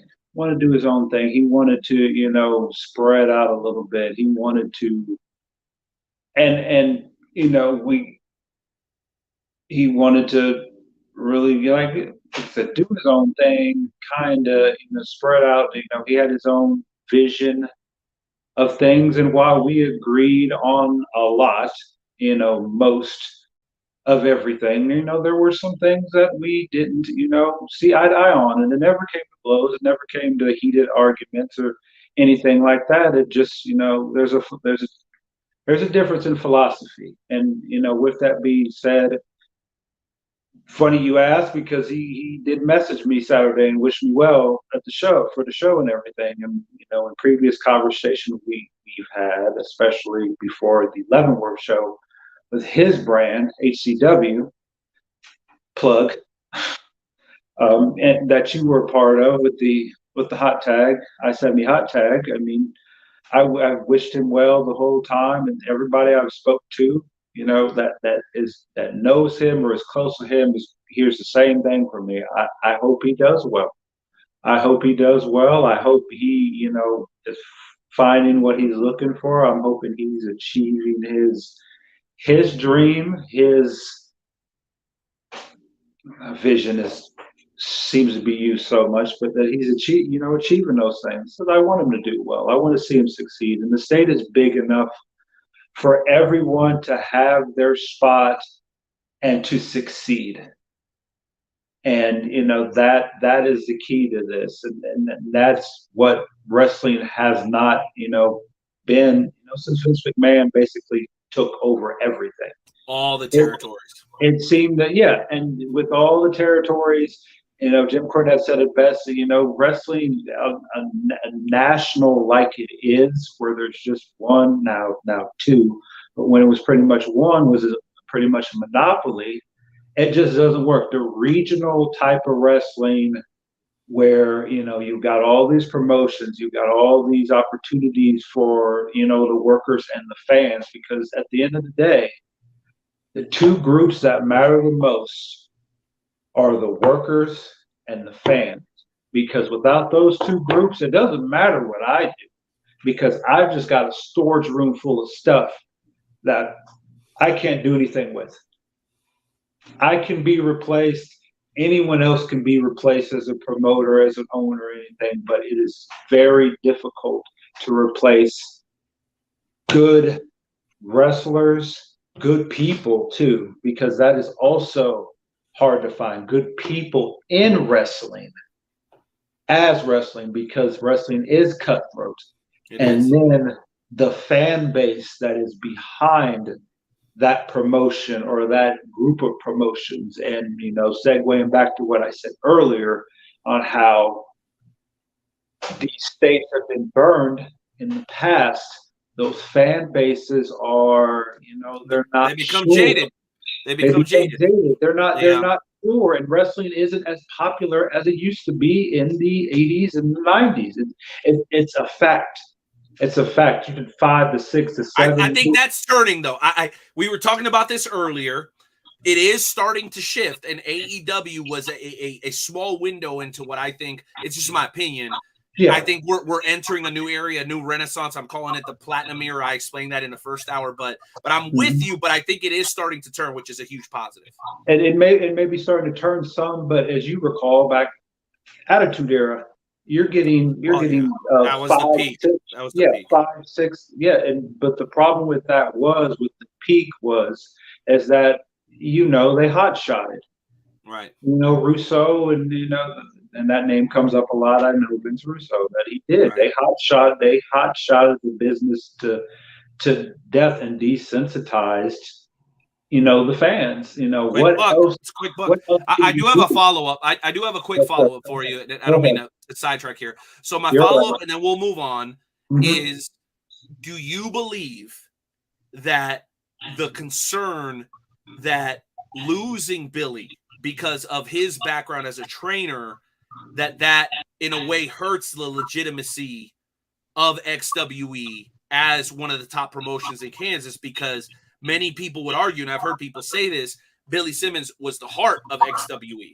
A lot of people truly felt that. So I'm curious to know, and your show last weekend, I mean, it speaks for itself. So clearly I'm asking the question because that's what the people are inboxing me and going, Night Owl, make sure you ask Mr. Curtis this.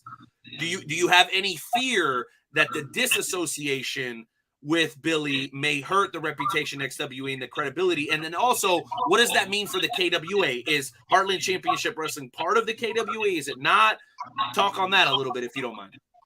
I mean, Heartland Championship Wrestling is, its own entity. Like I said, it's Billy's vision. It's something he wanted to undertake. And that is the reason for the change of the title name. Okay. From the Heartland title to the Midwest Heavyweight Championship, because wouldn't it seem kind of confusing if the KWA title had Heartland? The Heartland belt, right? And by the way, congratulations to you for being one of the first promoters to be smart enough to not call it a world title. Okay, if we're wrestling for that belt in Kansas and Kansas only, it is not the world title. So good for you. Good for you for calling it the Midwest belt, because I think that delegitimizes certain championships when you call it the world title and it's only ever been in one state. But anyway, please continue. Yeah, so that was a thing that the board decided out of respect for Billy and everything, and that was kind of something that I really pushed to have happen. To change the name out of respect for the new promotion, and we've plugged them, and that was something that was also approved to do, and we also plugged a lot of other promotions as well. So it wasn't just we're trying to help just Billy out, but we plugged about like 10 other promotions in one of our posts and everything. That's how you do business. It was a case where no, they're not part of the KWA or anything, but at the same time, we're friendly, we're friends, we're coexisting. We got a lot of crossover on talent, so you got it. I mean, you kind of almost have to. Well, of course. Well, you don't want to make the talent pick and choose. Yeah, no, that was the first thing. That was one of the things that I, had to tell everybody. I'm like, I'm not going to make you choose at all, because you guys are independent contractors. You go wherever you want. Correct. And do whatever you want. Thank you for respecting that. Jay Wade, real quick, as a worker, yes, what does that mean to you to hear a promoter say, hey, bro, I'm not going to run the same dates as the other guys. Please feel free to go work for them. You're an independent contractor. I respect that. I know a lot of owners like to kind of like own the chess pieces, but to hear a legitimate promoter like Mr. Curtis say that, what does that mean to a guy that has been in the business as a worker?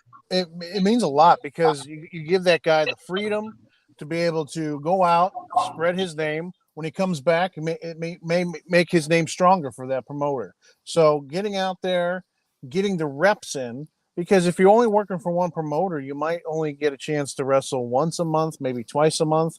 But if you got that freedom, the world is yours. So there you have it, Mr. Curtis, from a real life worker, Jay Wade. That means a lot to the talent, and I think that's why you continue to book some of the very best talent that we have in the Midwest. All the guys that were working XWE before are still continuing to work there. So kudos to you for that, and thank you for taking those difficult questions, because I'm sure people have been wondering, but very few people have the courage to ask that, and even less people have the courage to answer that. So thank you.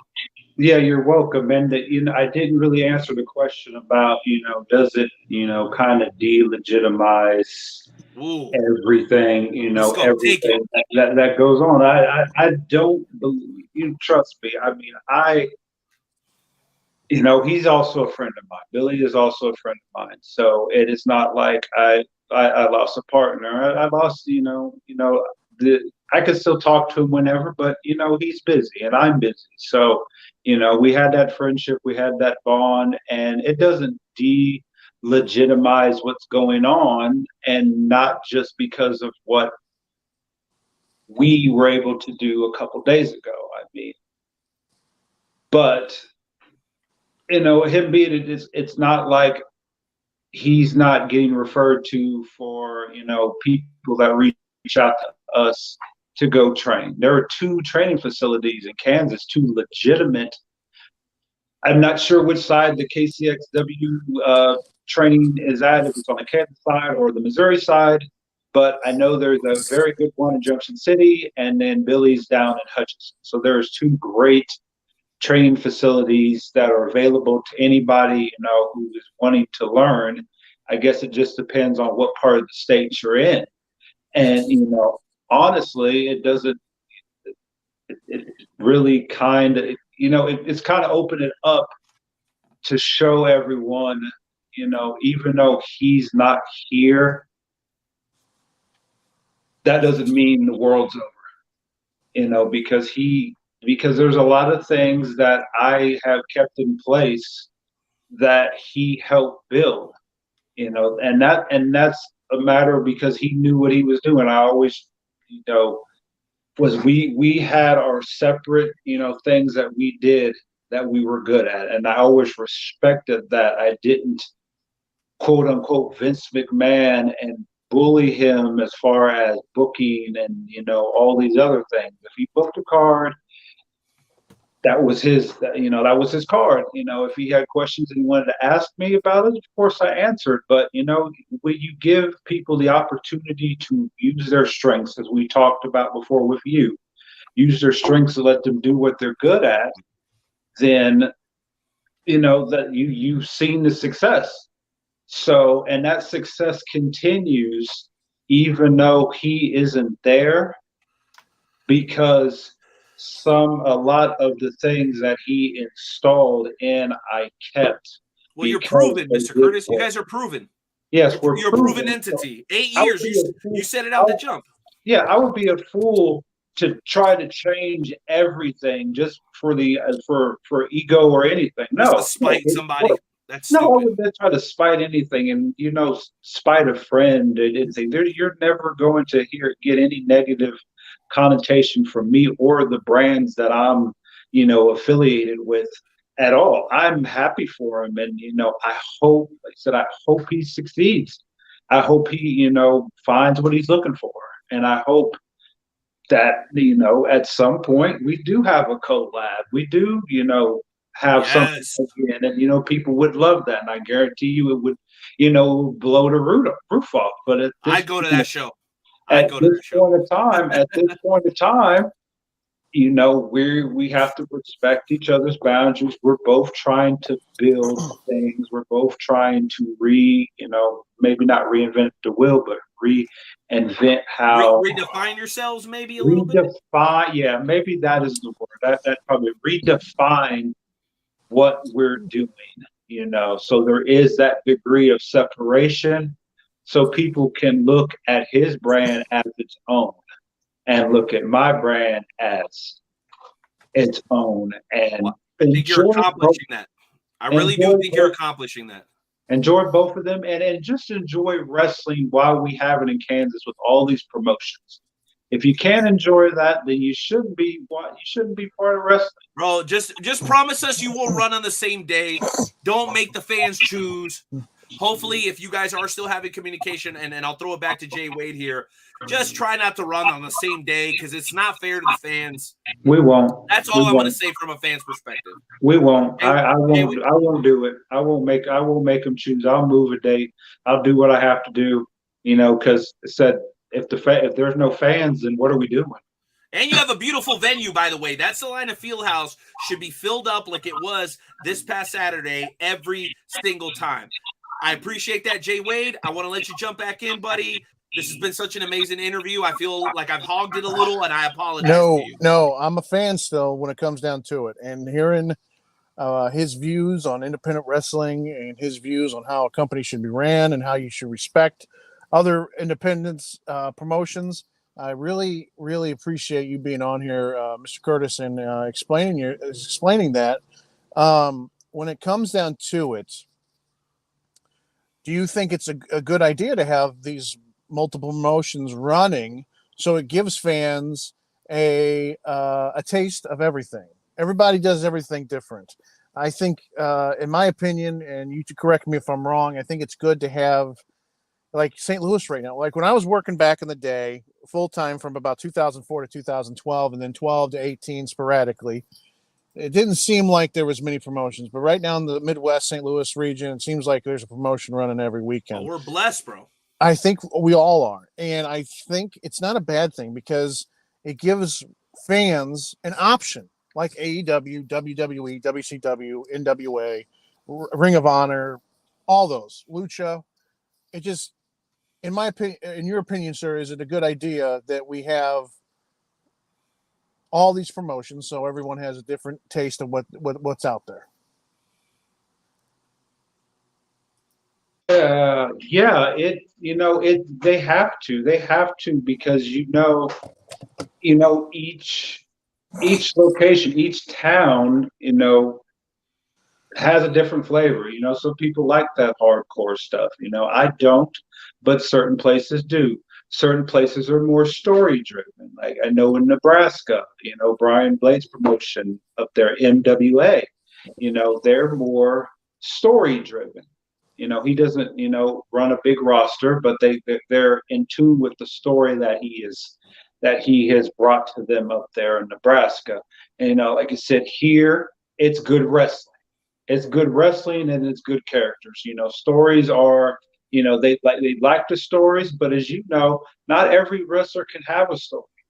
The majority of the matches, and you being a historian of this great sport, true, knowing that the initial story of any match is good versus evil.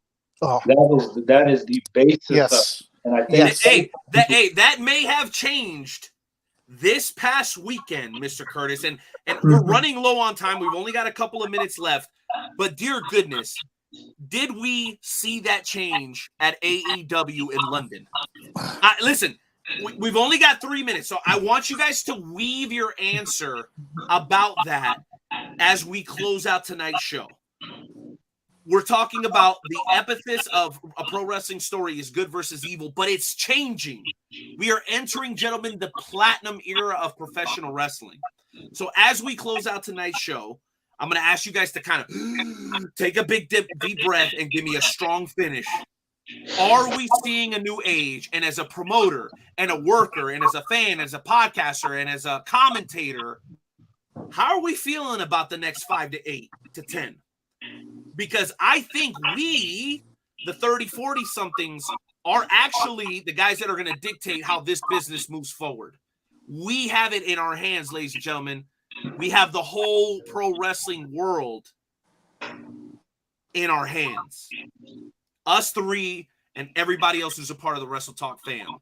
So, Jay Wade, Mr. Curtis, how does that responsibility feel on your shoulders? And what are we going to do individually and holistically to move our agenda forward?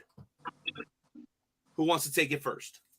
Go ahead, Mr. Curtis. Okay, I'll take it.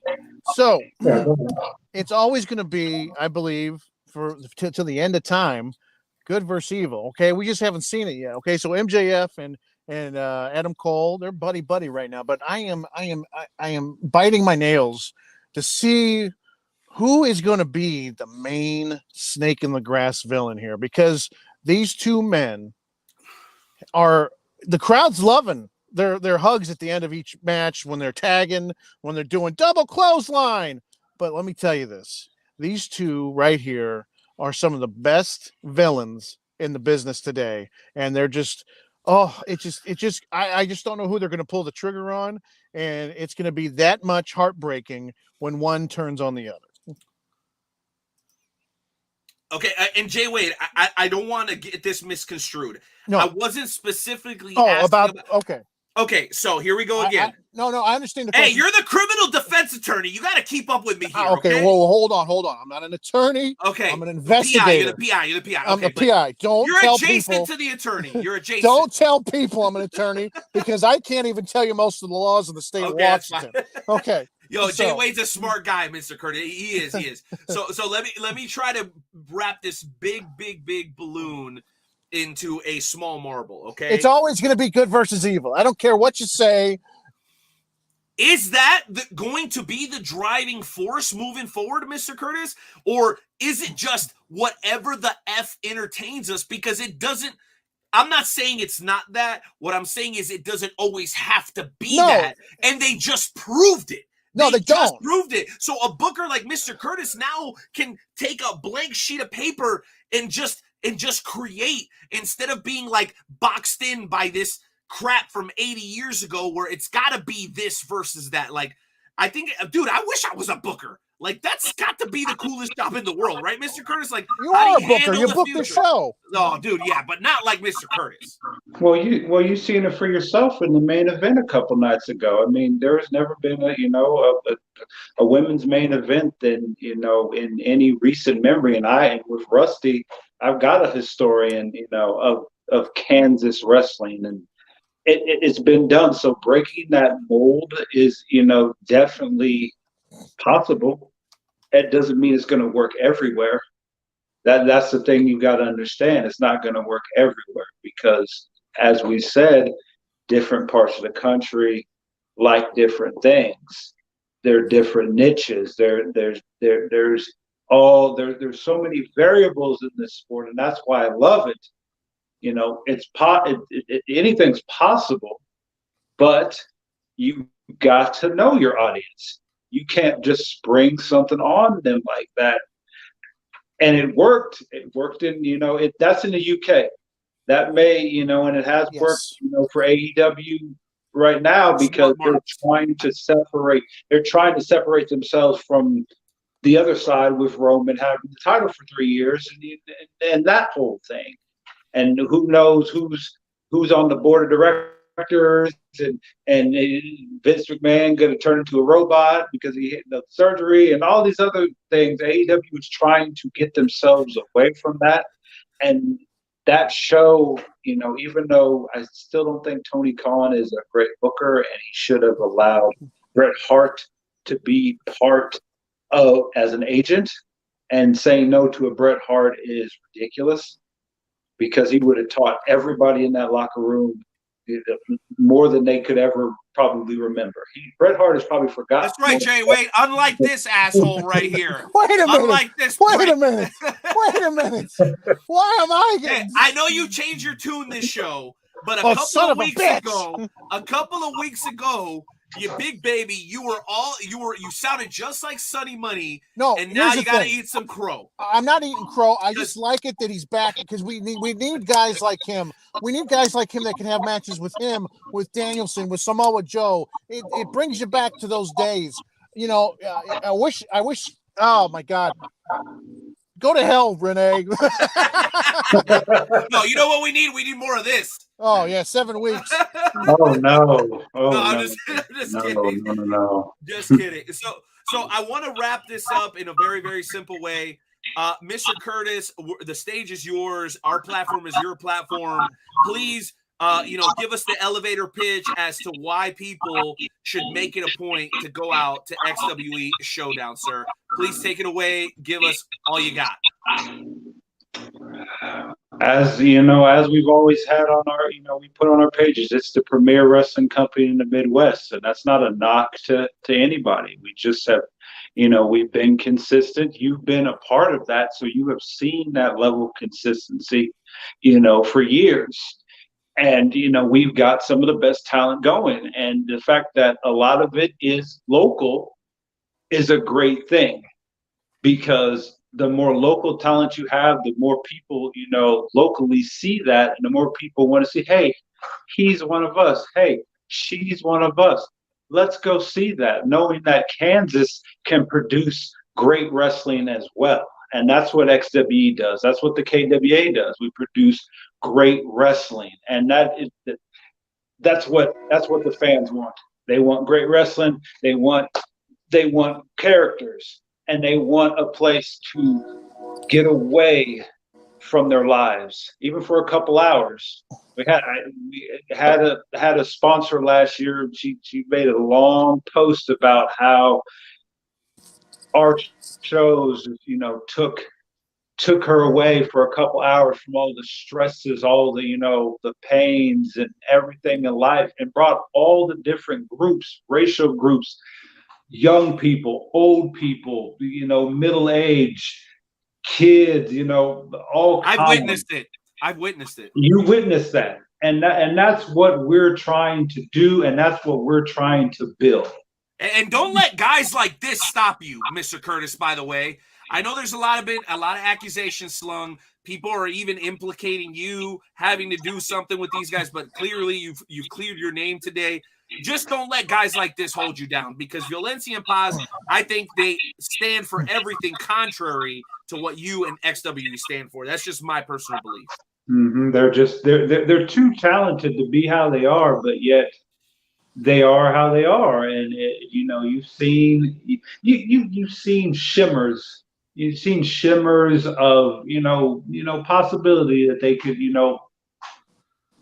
get over this foolishness, this control. They gotta cut the umbilical cord from Ray Leone and Dickie Richards. You got to cut it, because they've won. And I'll give them credit where it's due. They've won tag titles outside of the state of Kansas. They can work. They can do great things, and they did not need the rest of the empire to do it. So maybe they need to think about that. Listen, I would love to be a part of Team Chancla. I got my Chancla ready. Violencia and Paz, when you guys are ready to leave the dark side, the Night Owl will be right there. Jay Wade likes all the heels, so maybe he won't rock with Violencia and Paz. But personally, I am ready to buy some Violencia and Paz merch. I'm ready to go out and get my XWE t-shirt. I'm all for it, but these guys got to turn it around first, Mr. Curtis. I got to see a change first. And they have to do it themselves. It's just like a no with any kid that you have. They have to decide at some point, what's best. And they haven't yet. So they will just continue. Just promise us you'll hold them accountable. Just promise us you're going to hold those guys accountable. Be held accountable for their actions. Them, Bale, Kit Reaver, all these guys that like to burn the house down, and they don't give a damn. Drake Gallows, all these jerks. Drake Gallows, he's been a good dude lately. He's been on his best behavior. You haven't been around, but he's been on his best behavior. Kit Reaver. Actually, you're right, because he had the retirement and he came back and he was a different guy. So you're a good point. So last thing here before we close it out, Jay Wade, I just want to say what a privilege it's been to work alongside you today. You look like $1 million. You sound like $1 million. You had an awesome stove there. That hopefully one day, bro, you and me can sit in a room together. We will talk, smoke a cigar. Have something sweet, maybe a cold beverage, maybe a coffee or something. I don't know. Maybe with Mr. Curtis with us as well. Oh my gosh, would it be amazing to have the chairman there with us or not? I just want to say, as we close out tonight's show, we're 2.5 hours strong already for episode 448. 448, ladies and gentlemen. So, Jay Wade, Mr. Curtis, final thoughts on what you think that we, our generation, can do to help move, to help continue to push wrestling in the right direction. And then, of course, Mr. Curtis, the next show, give us all the details. Jay Wade, I'll let you go first. We'll let Mr. Curtis follow, and then I'll close. Take it away. Yeah. So for the the next handful of years to preserve this great, wonderful sport, we need to respect the past and improve it and improve on the future. Like he said earlier, let the boys work as much as they can. Don't tie them down, but also too, as a promoter, you gotta put that foot down and let them know who leads the locker room, so no one goes roughshod. So as long as the big thing here is respect. As long as respect is carried through the panels of time and communication, I think we're going to be more than blessed with the world of professional wrestling. Amen, brother. Jay Wade and Mr. Curtis, I believe you are up, my friend. What do you need to tell the people? What are we going to do to move this great sport forward? And please make sure you drop all the details on Showdown. Take care of the fans, because without them, we're nothing. We're just in a room by ourselves. And take care of the boys. Take care of who's getting you there, because without them, I'm just a guy with a bunch of equipment that I can't use. But September the 30th, Saturday Night Showdown 8, live from the Salina Fieldhouse. Doors open at 6. Be there for another great show by the XWE.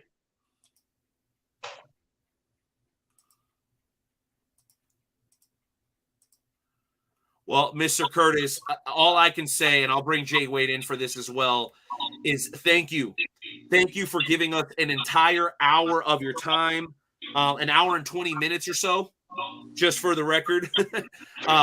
We asked you everything we wanted to ask you, and if there's something that came across to me is that you're a guy that's willing to work for it, and you're a guy that's been in this business for life. This is who you are. This is the example, Jay Wade, that I gave earlier, like about how wrestling becomes part of who we are. When we were having my son, my second child, the first thing I can think of when I saw that it was a boy was, oh, hell yeah. Right? Like that came out of me naturally because wrestling is a part of me. And clearly wrestling is a part of you. And that has brought you to the point, Mr. Curtis, of where you want to give back to it. And you continue to do that as the chairman of the board, as the owner of XWE, and as a member of the Wrestle Talk family. So we thank you for that. I thank you. I thank Jay Wade. And most importantly, I thank the members of the Wrestle Talk family for tuning in tonight. Again, for episode 400, gentlemen. 448. It is absolutely insane. The best of luck to you moving forward, Mr. Curtis. Have a great night. Thank everybody for tuning in. We really appreciate you guys.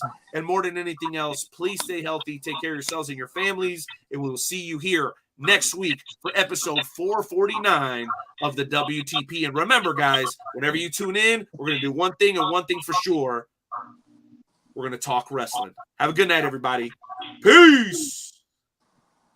Thank you. Good night, guys. Bye.